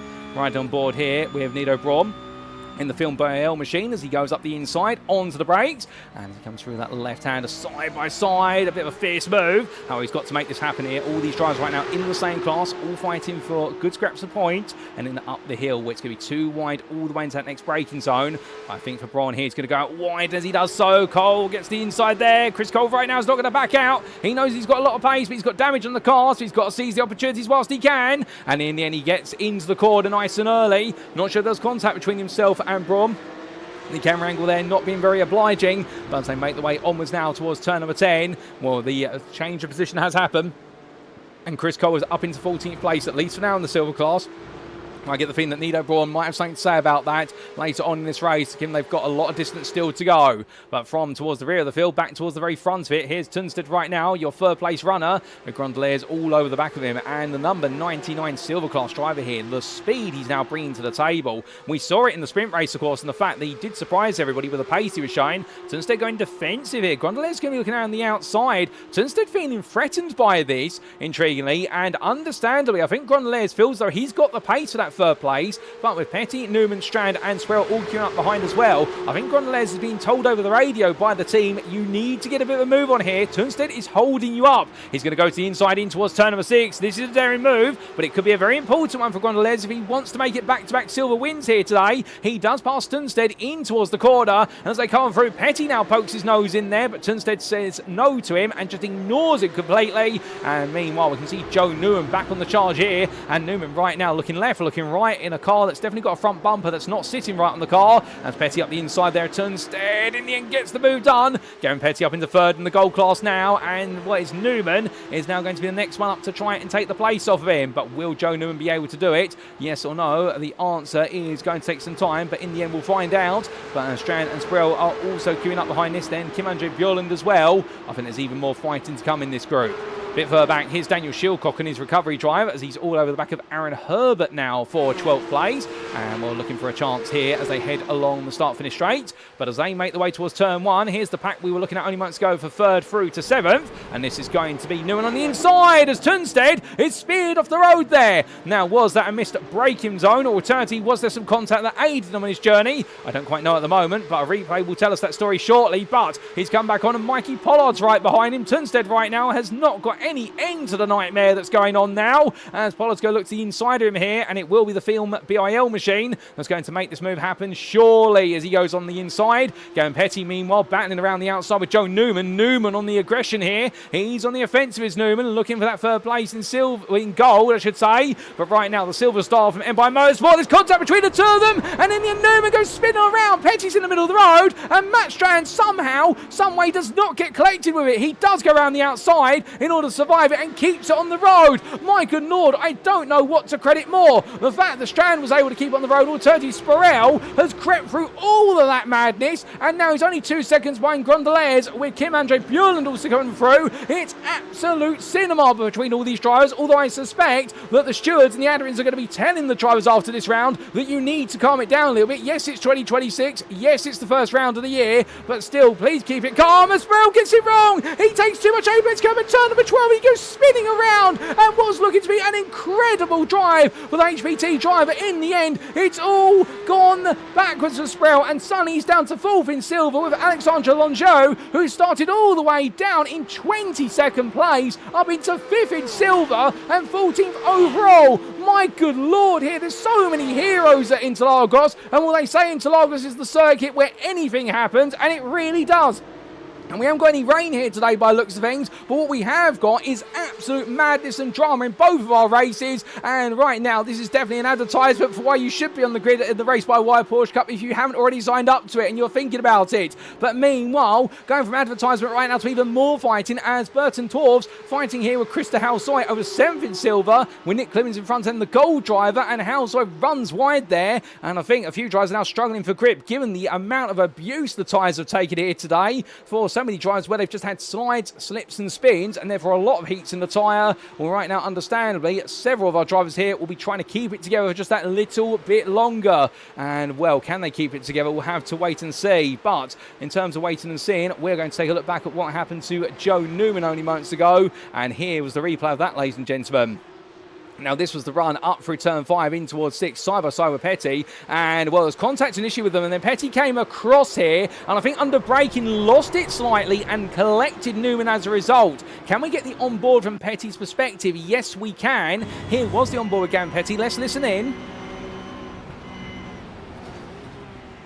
And you could see there the car just snaking around. He had to try and correct it, but as he did so, he corrected it on the path into the side of Newman. Unfortunately for Gavin Petty, well, the car did not want to respond the way he wanted it to, and Newman was the victim of the circumstances. And then we had this for Matt Sproul only moments later, and you couldn't make this up for Sproul. If at Miami it was a pit lane start that was unexpected, here it was Junsal Corner catching him out completely unawares, and Sproul going spinning around there from too much apex curb.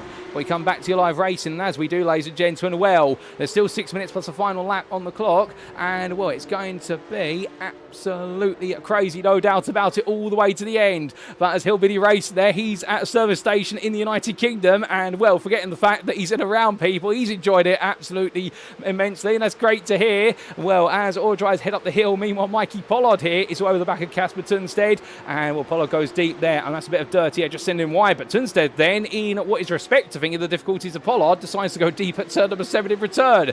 And, well, I don't think that was planned there, to be fair, from Tunstead. I think that's just energy really coming to a low end for so many drivers. I think they're all starting to become quite worn out here. This has definitely been a race of attrition, and they do say that Interlagos is one of those circuits that is a real stamina drainer, and, well, you can see why right now everybody is getting worn down and just trying to keep it together to all the very end. But who's going to be able to keep it stable? Who's going to be able to keep it consistent? Well, there's one driver who's definitely doing so, and that is Oscar Berntsson, your leader right now, 3 seconds clear of Josh Boot and gradually gapping Boot. But as we look from the ice-cold racing driver to the Atomic Esports machine, well, Boot right now doing a brilliant job in that second place. Meanwhile, in third, Glenn Grondelaires, your silver leader. He's in a very comfortable position now with everything that's unfolded behind him. I think he'll be at peace for the rest of this race. He may even bring home that third place spot on the overall podium at this point and take the first silver overall podium of the season.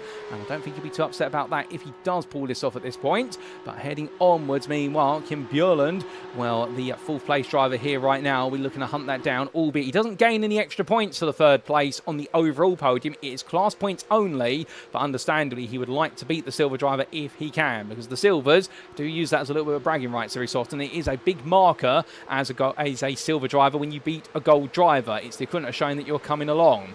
But speaking of coming along right now, Mikey Pollard getting closer to Casper Tunstead again. Aaron Herbert, meanwhile, has, through all of this, found his way into second in silver ahead of Ollie Pimley and is gapping Pimley gradually. So therefore, Herbert is looking good, but the problem is he's now got a bit of traffic in front of him. It's on the same lap traffic, but the pace is dropping between Tunstead and Pollard, and Herbert is right on the back of it. So this is going to back him up potentially to Pimley with not too many laps to go. So we'll wait and see what's to happen here, but this could be another twist in the story before all is said and done. But from them, we come back to Richard Simnor, and Simnor right now looking up the inside of Alan McCain here, looking to take that spot if he can, and he's going to do so as they weave their way side by side all the way down the hill through turn number 11 in towards 12, and similarly takes the space of Alan McCain, as we've had some drama for Alexandre Longeau, and this is what's just happened to the Frenchman, who was running at the time towards the back end of the top 5 of silver. Now, Longchamp made his way in towards turn number 4, and as he did so, took a lot of apex curb, and the rear of the car being scooted around there. Easy mistake to make for the BB1 sim racing driver, and unfortunately, now down to 7th in silver as a result.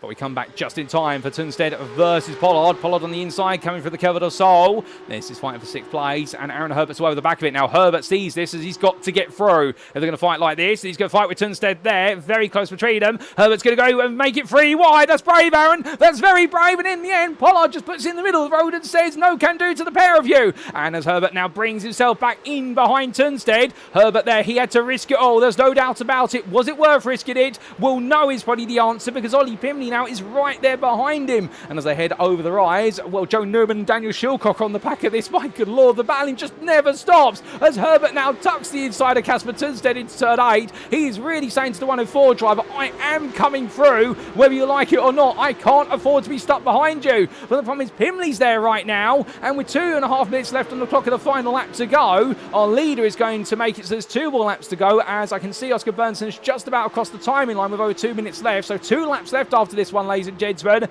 Well, right now Aaron Herbert's in a real rock and a hard place, because the problem is he needs to move forward, but he's facing a rock wall. Always Casper Tunstead in front of him, and the hard place coming up behind him is Ollie Pimley, who is bringing Joe Newman and Daniel Schilcock into the fray, and both Newman and Schilcock have got their own agendas to find their way further up the gold order. So for Aaron Herbert, if he can't clear this soon, I think that final lap is going to be an absolute blockbuster here. And as further back, we look at the fight for 11th place in what is the silver class, so 22nd overall. This is Gronstrom and Cole, and it looks like Gronstrom getting a better exit out of turn number 12, so there may not be a fight coming forward for these two right now, as Ryan Davis has had to be towed to the pits quite recently. He's your only driver in the pit lane at the moment. We'll see if he can make his way back out there in due course. Hold up a second. Ollie Pimley has been passed by Joe Newman as we come back to their fight back on screen. And he's now got Daniel Schilcock close behind him. But I think Pimley might have let Newman go on the basis that Newman might be able to bring Herbert back to him. It's a gamble, because what Pimley now has really done, he's put himself at the mercy of a gold driver for what is 1.5 laps to see whether Newman can get the job done. Albeit as they come in towards turn number 8, here comes Schilcock. He's going to go all in on this, and Pimley's going to be left out hanging to dry. So that's going to give Herbert a little bit of breathing room here, in the fact that now he can think to himself, right, I've got Tunstead in front, I've got both the gold drivers behind, so I can afford to go quite defensive if needed. But we will see, because there's one more tour of the circuit that awaits them. And right now, for Aaron Herbert, he is walking on eggshells here, and if he walks a little bit too heavily on one of them, he'll crack it, and that could be his second place, which suddenly falls out of his grasp. And you would argue he has worked incredibly hard to try and get this second place here today in the silver class. Arguably, it's been the most effort expended by a single driver to make it happen.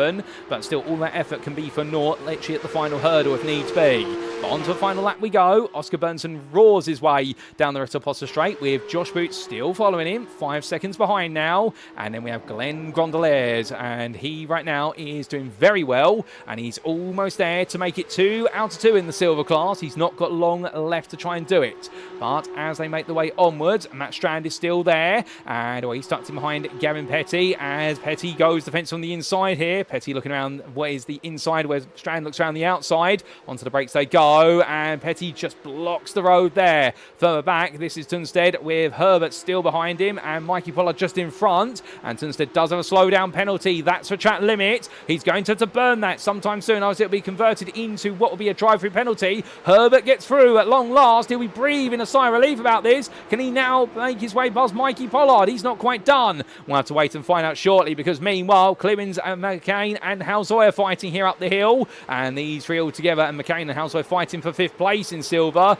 And right now McCain holding on by a slender margin, as Clemens goes deep, his teammate working with him to a degree there, and I think that's going to help him out. But meanwhile, back towards the front of the field, because ladies and gentlemen, give him a round of applause. He's going to make it the perfect day today. Pole position, the sprint win, and now the feature win for Oscar Berntsson. He did it the hard way, but he did it so for Ice Cold Racing, powered by Maxsimracing. Josh Boot will take 2nd place for Atomic Esports, his best result of the season, ahead of back-to-back silver winner. Here he is, Glenn Grondelairs, who also takes the first silver overall podium for the season in third place, ahead of Kim-Andre Bjørlund, who holds off Matt Strand to line. Gavin Petty is sixth behind, and then it'll be Mikey Pollard in seventh, with Aaron Herbert being rewarded for his persistence with second place in silver, eighth overall, and it is Joe Newman in ninth, ahead of Ollie Pimley in 10th. Third place in the silver class, however, his first podium of the season. Matt Sproul will take 11th, best of the rest, ahead of Richard Simnor and Alan McCain. In the end, can secure 5th in silver, ahead of Nick Clunes and Krista Halsoy. Halsoy 6th in silver and 15th overall. Alexander Longju in the end taking home 16th ahead of David Biggerdike. And then we'll see Berntsson just holding off Emma Ryu to the finish, with Nicholas Gronstrom 20th. Head of Chris Cole, as all our drivers cool on down, and Patrick Falconer just behind him. A couple more finishes to come, including Rob Van Hoot, as he makes his way over that timeline. And as he does so, well, the Belgian driver having a frustrating day at the office today, but still, it's his debut round, and it's only up from here, as they say. And well, I can imagine the 19 driver here will definitely be thinking that as he looks forward now to heading to France in a week's time for the Le Mans circuit. Mirzam Yusupov, in the end, comes on home in 26th as classified, but I do believe he has got a black flag there, which will mean he has to take a drive-through penalty that he can't serve, so therefore he will have time added to his race that may put him behind other drivers, including Casper Tunstall and Daniel Schildgok. We'll have to wait and see as he still to complete his race, as is Ben Sieber, who right now has recently left the pit lane and is on his final tour of the circuit. But we do have a few questions there from some of you in the YouTube chat as the drivers call them down, as we say hello there to Ross Lawrence, who asks essentially, well, in fact, I do believe it's not Ross Lawrence who asked that question. It was none other than Alexander Estad, who asked, are there judges watching and giving out penalties? No, not quite. All stewarding will be done post-race. It is at the discretion of our drivers to report incidents, although I suspect with some of the incidents that happened in the sprint race, the admins may decide to judge those by themselves and immediately report them for what will be the race stewards to take a look at.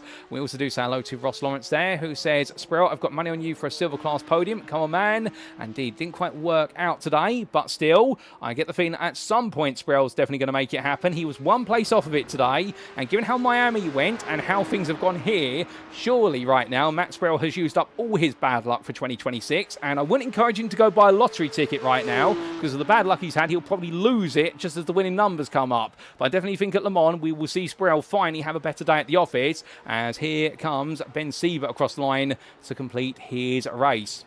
So with that, ladies and gentlemen, we take a look to the scenic view, things cool down, and with it, let's take a look at those race results subject to any stewards' inquiries.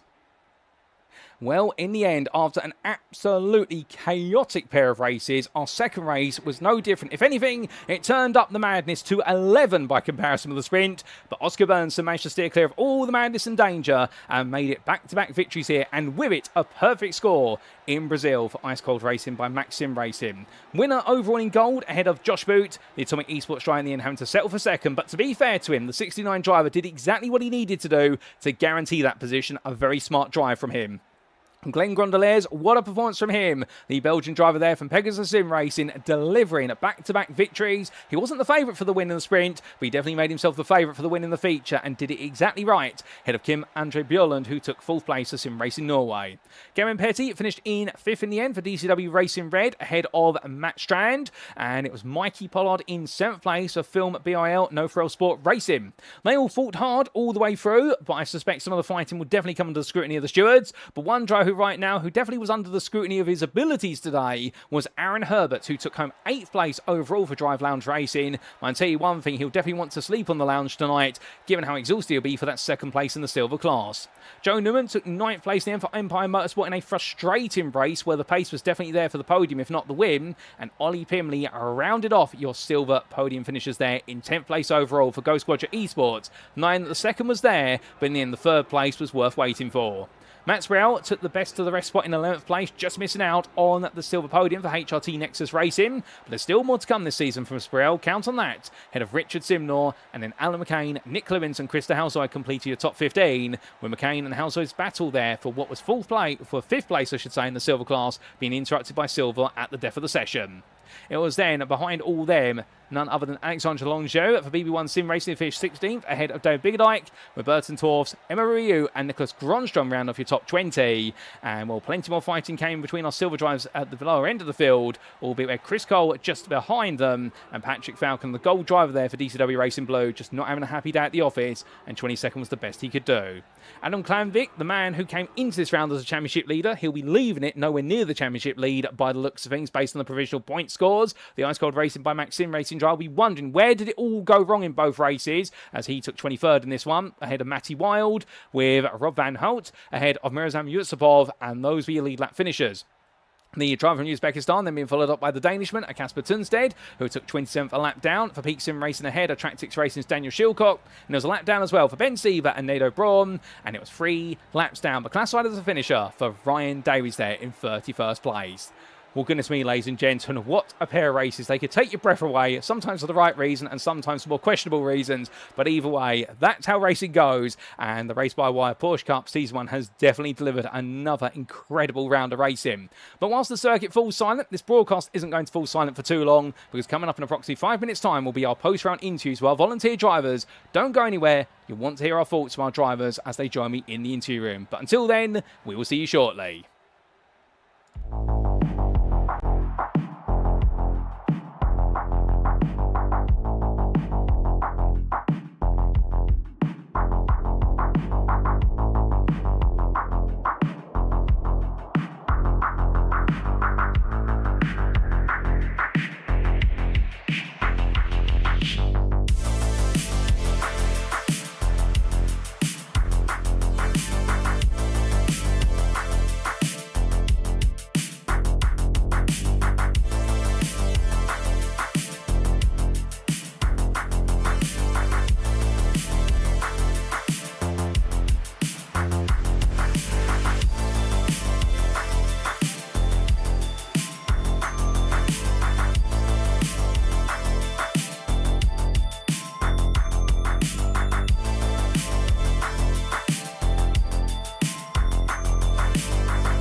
Alrighty, ladies and gentlemen, without further ado, it is time to kick off our post-round interviews. And we start off with a driver today who definitely impressed. It is none other than Josh Boots, who joins me in the interview room. Good evening to you, Josh, and well, what a day in the office from yourself. A qualifying session where you were nipping at the heels of the top 10, to then go into a sprint race where you were looking good for a big result, but in the end settled in 10th, and then a feature race where you were leading for so long and took second. I mean, have you left this one feeling happy, mixed feelings, or sad? I don't know where to begin. No, I'm pretty chill about everything, Paul. I came into tonight having done about 5 laps in the car. I just hadn't put any practice in. I hadn't really driven the car, so I was surprised by the pace. I managed to balls up my qualifying. I was about 8/10 off where I should have been, so I felt like the qualify. If I'd have qualified better in the first race, I probably wouldn't have been in those incidents. But no, it was enjoyable. I was really conscious of the tyres going off, so I really didn't want to push in the second race. And then obviously Oscar's pace was just was too much, and there was no point fighting him too hard. I just tried to stick with him, but a couple of mistakes in sector 3 just meant that he just pulled away from me gradually. But yeah, fun racing. Oh, indeed. Looks like you had a lot of fun out there. And with the fact you hadn't had too much time to practice, I mean, we saw a lot of drivers coming loose, whether it's in qualifying or the races. Did you find perhaps the track conditions quite difficult to adjust for? Because it looked like there was no grip out there. I don't know. I felt pretty planted. I think through Junsao, I always felt like I was really hesitant on the throttle, and I felt that's where I was losing most of my time to Oscar. I felt pretty solid through sector 2. It felt really good on the rear, but it was just a bit of understeer. I don't know what it is with this new Porsche Cup, but it feels like it just feels like when you heavily brake it, it feels like it just tram tracks a little bit. You can't get the nose in, but if you're patient and you hook it up, like it feels great to drive. All fair play, and well, that patience definitely paying off. So with qualifying, of course, you put yourself 14th on the grid, but just talk us through your perspective of the opening couple of quarters, because we suddenly had all the field explode around turn number 2, where drivers had to look left, right and centre. Where were you in all of that? I was probably next to the most dangerous man on the grid, Joe Newmo. I was pretty worried that I was going to have some contact with Joe. He's pretty aggressive on the start, but it just opened like Moses parted the seas for me, mate. I just drove around everybody, just stuck to the inside, tried to avoid all the carnage. I think a couple of years of sim racing teaches you just to be patient and see where the gaps are. You can only lose the race in the first corner. You can't win it. So it feels like there's a lot of have a go heroes out there tonight, especially in the defence as well. I haven't raced any of these guys before, I don't think, but a lot of moving under braking, multiple moves. It just felt unnecessary at times. I get it's a sprint race, but there's no need to be so aggressive when it's turn 1, tires are cold, you've just got off the line. Like there's a whole other 10 laps to go. There's no need to be so punchy, I don't think.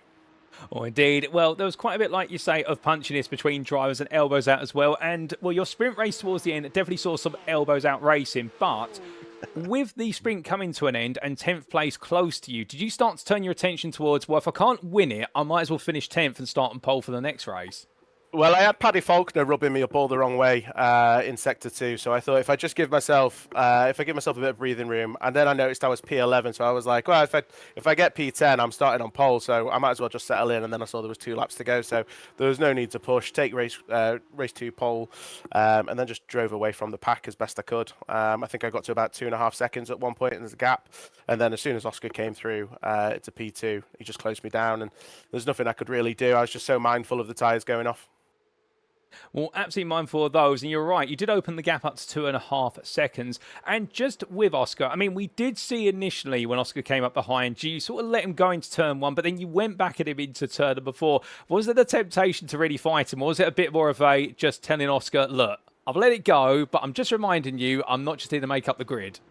Well, I was tempted to send it back around the outside, but I sort of learnt my lesson a little bit, burnt my fingers in race 1 going around the outside of somebody, and managed to get spun. So I just tried to be patient. At the end of the day, I think we were 12 minutes into the race. I was just going to try and stick with him, manage my tyres, and then try and get an opportunity later in the race. But definitely learnt some lessons for next time out, and hopefully be able to race Oscar a bit harder.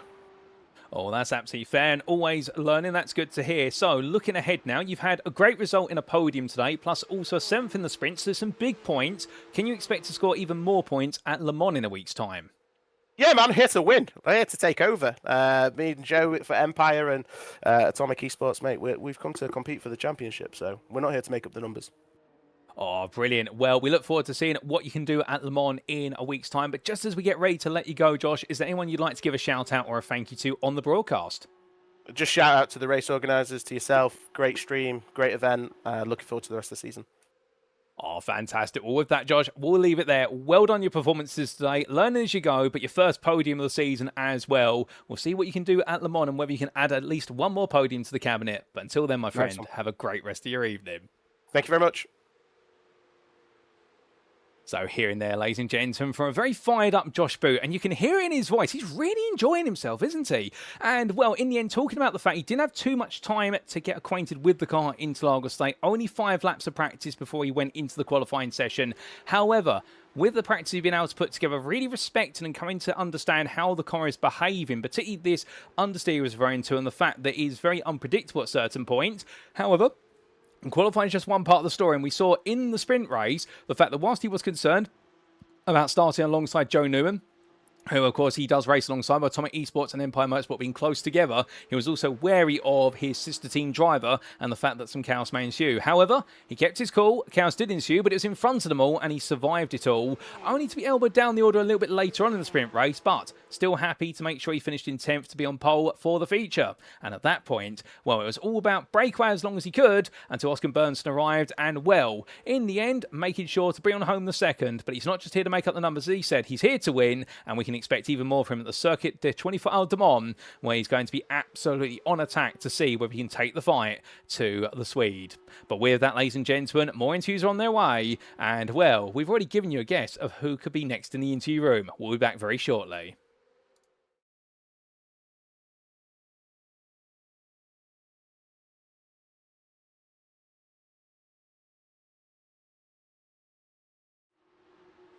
And so, ladies and gentlemen, joining me in the interview room now is the man who made it a perfect score today with pole position, the sprint win and the featuring in the gold class. It's none other than Oscar Berntsson. Good evening to you, Oscar. Thank you for joining me. And, well, what a day for yourself. On a personal level, at least, a dominant day. You must be absolutely pleased with it. Yeah, I'm pretty happy with the result. During the practice I did earlier this week, I didn't feel like I had the pace, but yeah, seemed like it worked out pretty fine. I was also very lucky in the both the second and first race to not be included in the T1 incidents, but yeah, I feel pretty happy about my pace, and yeah, not much more to say. That's absolutely fair. And speaking of that pace, in qualifying, we saw you in the end be the only driver to set a 31 in the session. Was that the target, or did you surprise yourself with that? I wasn't expecting these conditions. I had been practicing on pretty like 10 degrees warmer track, so I was pretty surprised about the low lap times, but I don't know. I'm not really looking at times that much. It's more the position that matters for me. Well, that's absolutely fair. And, well, in the end, taking that pole position, going into the race alongside you in the front row was a teammate of yours again. However, it wasn't Mats this time. It was Adam Klanvik, your silver pole sitter. From your perspective, what did turn one look like? Because it suddenly went from 2 teammates side by side to 1 spinning, 1 in the grass, and you, meanwhile, 20 metres up the road. Yeah, it was pretty chaotic. We were chatting during the race, and Adam got a absolute mega start. So I was like, oh, yeah, I didn't expect that. And he said like, oh yeah, I'm letting you by. And then I think I braked super early, so he still got in front of me into turn 1, and then he fully spun. I got lucky to not hit him, and yeah, I saw it in the mirror, and I saw a lot of white smoke and cars everywhere. Oh, goodness me. Well, a difficult one to start with. However, for yourself, after that had all happened, you were able to break away and land what was a very solid and comfortable win. Feature race then, starting in 10th place. I mean, it didn't all quite happen on lap 1, turn 1 this time, but it did happen shortly after. What did it look like from your perspective, trying to find your way through the field? Yeah, I got a really good start in the race. I think I don't know how many positions I gained in like after turn 3, but like 4 positions or something.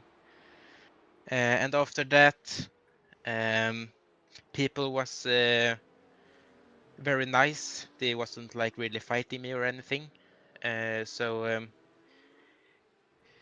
in the part of fighting, it wasn't that tough of a job, but I have to say that Josh had a pretty good pace. So when he started to like actually hang on me for some laps, I started to get a little stressed, I have to say. Oh, that's absolutely fair. I mean, you got ahead of him quite quickly, but I mean, he's here when we spoke to him only moments ago. He's here to one day be able to chase you down, as he's mentioned. So the fact that he did stay with you a little bit and you've acknowledged it there, I think it was a sign of the pace he's trying to bring to the table.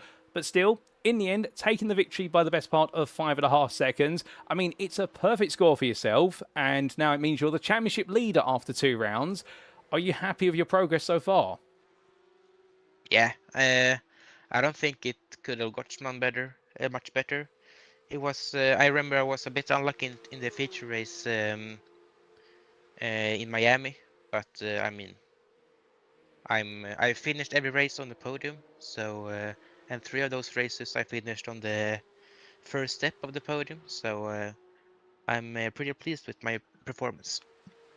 Well, fair play to you. And now we go to Le Mans in a week's time. Can we expect you to go for another perfect score there? Of course, you're going for it, but it's gonna be very tough since there is a slipstream track. Even if you are maybe a second faster a lap, uh, people will still hang on you because it's so hard to break out from the slipstream. The straights are enormous, and yeah, the corners are pretty easy to hang on someone in. I see. Well, good to get your thoughts there with regards to Le Mans. It's like you say, it's definitely going to be a bit of a slipstream show, and we wait to see whether you can conduct the orchestra at that show. But just before we do let you go, Oscar, is there anybody you'd like to give a shout out or a thank you to live on the broadcast tonight? I wanna. I'm still amazed that you both broadcast and commentate alone, and so I want to give a huge shout out to you with your streams, and yeah, to everyone in the league. I think it's a good league with serious racing, and yeah, I'm having a good time racing here. Oh, that's brilliant to hear. And thank you for your kind words, Oscar. With that, we'll leave it there. Congratulations today on taking both wins and the perfect score with it. And we look forward to seeing whether you can continue that as a trend at Le Mans. But until then, my friend, have a great rest of your evening. Thank you. So here and there with a very accomplished feeling Oscar Berntsson, and in his own words they're very happy with where he is after 2 rounds. We thought we'd ask that because it was very revealing when he mentioned that he was a bit unfortunate in the feature race at Miami not to be able to chase down the win compared to his teammate Matt Strand, who was able to nab it in the end. However, 3 wins out of 4 races so far, and he's definitely looking as though he's the driver to beat. However, acknowledging the fact that for him it's not about the times, it's about the positions, and therefore today, he wanted only one thing, and that was to be the number 1 driver, where it being qualifying all the races. In the first race, of course, fortune favoured him, but not his teammate Adam Klanvik, despite Klanvik getting the better launch. But a spin at turn number 1 saw the field come apart behind him, and in the end it was a very comfortable situation for what was Oscar Berntsson as he roared his way away all the way to the finish. But after that, then there was more to come, and with that, of course, it was in race number 2 where he fought his way up until he got to this point, as we see on screen, where in the end he was able to make the move on Josh Boot for the lead, and with it the win of the race. So therefore, for the Gold driver, it was definitely a huge result which he's been able to land, and at Le Mans he sees it as a slipstream show, but will he be the one who leads it all the way? We'll have to see. But with that, ladies and gents, we've got one more interview to come this evening. Who's it going to be with? We'll find out very shortly. I'll give you a clue. We're heading to the silver class.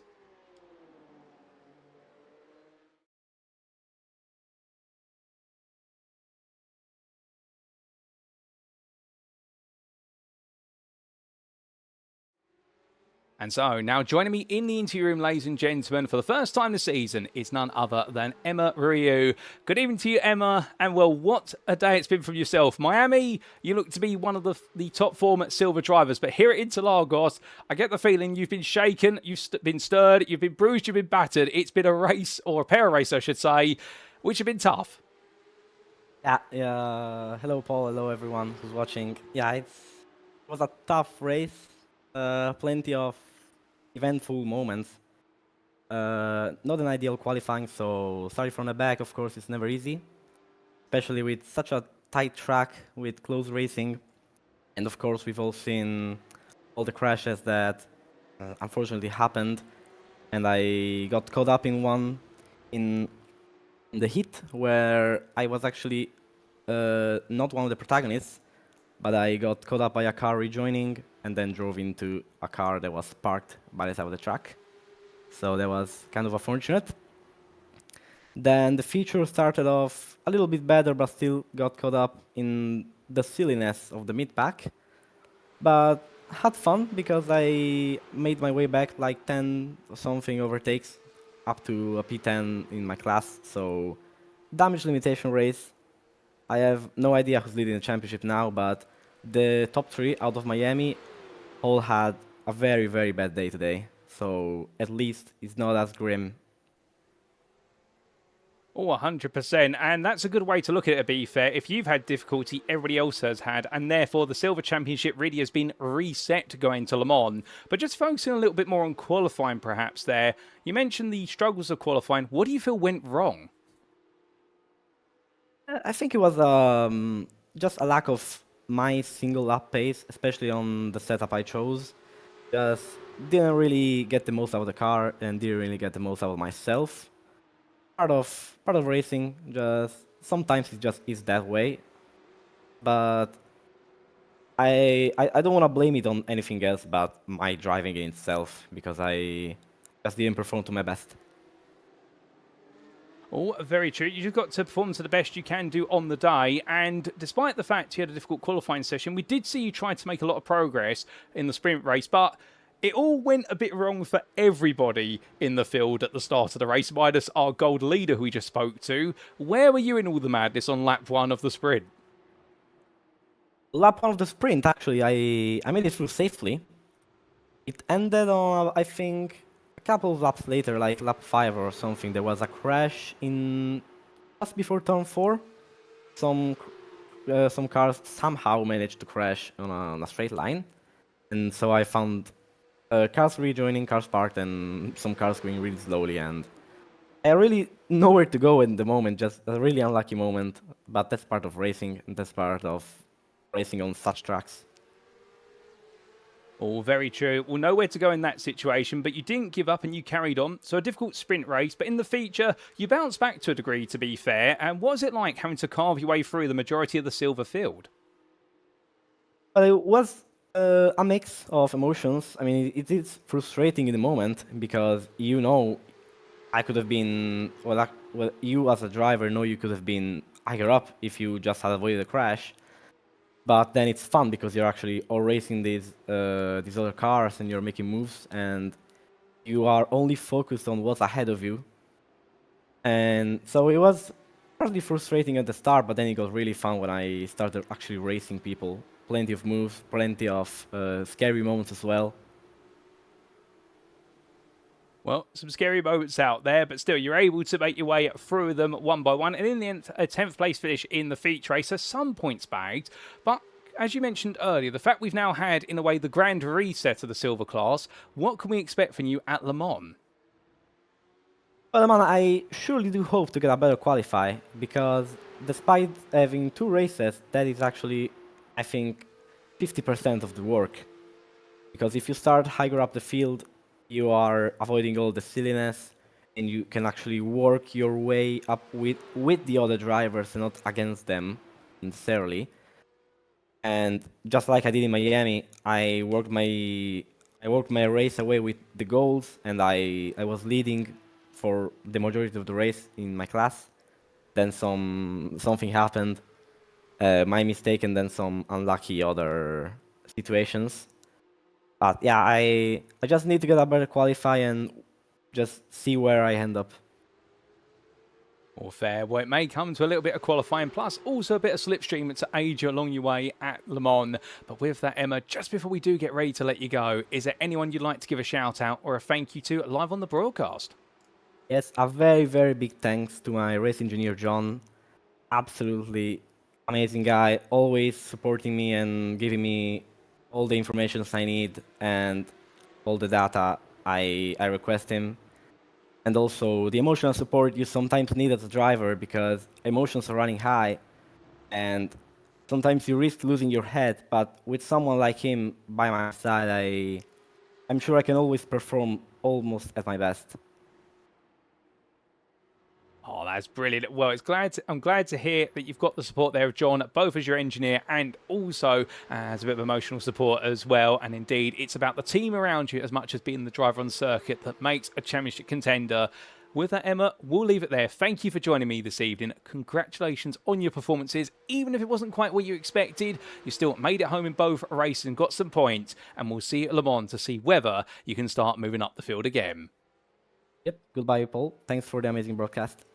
No problem. Have a great evening. You too, man. So hearing there, ladies and gentlemen, from a very positive thinking Emma Ryu, and credit where it's due in the fact they're really talking about, firstly, and I do love that statement, I think Emma immediately got out the car, looked at the results from the races and saw her rivals had all had difficulty much like her, and therefore complete reset essentially, because so many other silver drivers have had a great day at the office, the main one of course being Glenn Gondoliers, and therefore it means when we go to Le Mans, it's back to day one in terms of who's leading and who's not.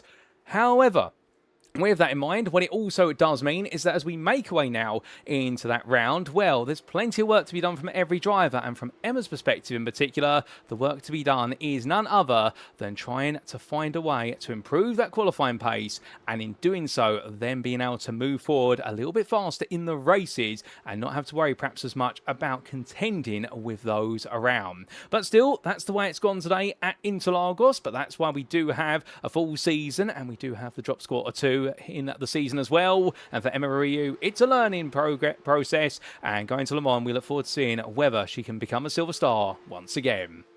But with that, ladies and gentlemen, that concludes our interviews for this evening, and a huge thank you to our 3 interviewees, of which we firstly heard from the gold class for Josh Boot, the Atomic Esports driver, who today, well, it proved to be a challenging day in the office, no doubt about it, but he did manage to bring on home quite a good array of results in the end, including what was that second place in the feature race after finishing in 10th in the sprint. We also did hear from Oscar Berntsson as well, who today took the absolute lion's share of what was all the points over the entirety of the day, with a maximising of the pole position plus the race 1 win and the race 2 win. He couldn't have asked for any more, and well done to Berntsson for that. And then we just heard from Emma Ryu, who in the end, well, it may not have been a perfect day at the office, but still it was one of those days where she was able to see the positive side of things, and that is of course that everybody in class seemed to struggle who mattered at the front of the championship, and for Ryu it's all going to be about bouncing back in a week's time. So thank you to all 3 of them for joining me in the interview room. They've all been stars today, both on and off the track,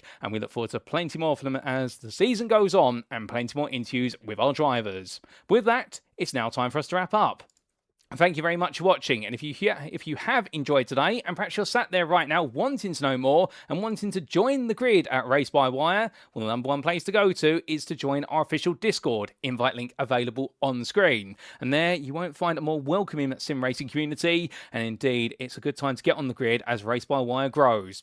We'd also like to say a big thank you to our series sponsor, and that is Energise Virtual Solutions, their web address being energisevirtual.com. And remember, Energise Virtual Solutions is a software consultancy whose aim is to meet the demands of bespoke product services and development. Where it's a completely new project or consultancy assistance on existing projects, Energise Virtual Solutions will be working alongside you every step of the way. So do head to energise.virtual.com today if you want to know more. But with that, ladies and gentlemen, we turn our attentions to next time, and in a week's time for round number 3. Save the date on Wednesday the 14th of January 2026, because it's the Race by Wire Porsche Cup that heads to Le Mans. Albeit we haven't quite got 24 hours of racing, it'll be our standard format of our 2 races, one 12 minutes and one 30 minutes. However, one thing's for certain, As the drivers take on Le Mans, it's going to be all about the slipstream and who's the smartest with the draft and can pull away right at the finish line. In the gold class, Oscar Berntsson has definitely laid down the marker and is now extending his lead where others are flailing behind him. And in the silver class, it's anybody's guess who's leading after 2 rounds, and therefore somebody surely has got to put a stake in the ground and say they'll be leading the way after Le Mans. Well, for all that and more next time, make sure you tune in at Race by Wire. But until then, we have been the Race by Wire community. I've been your host and commentator, Paul Walsh. And with that, well, as always, remember to stay safe, stay well, stay smiling, and most importantly, like our drivers, ladies and gentlemen, remember to stay on track. Good night.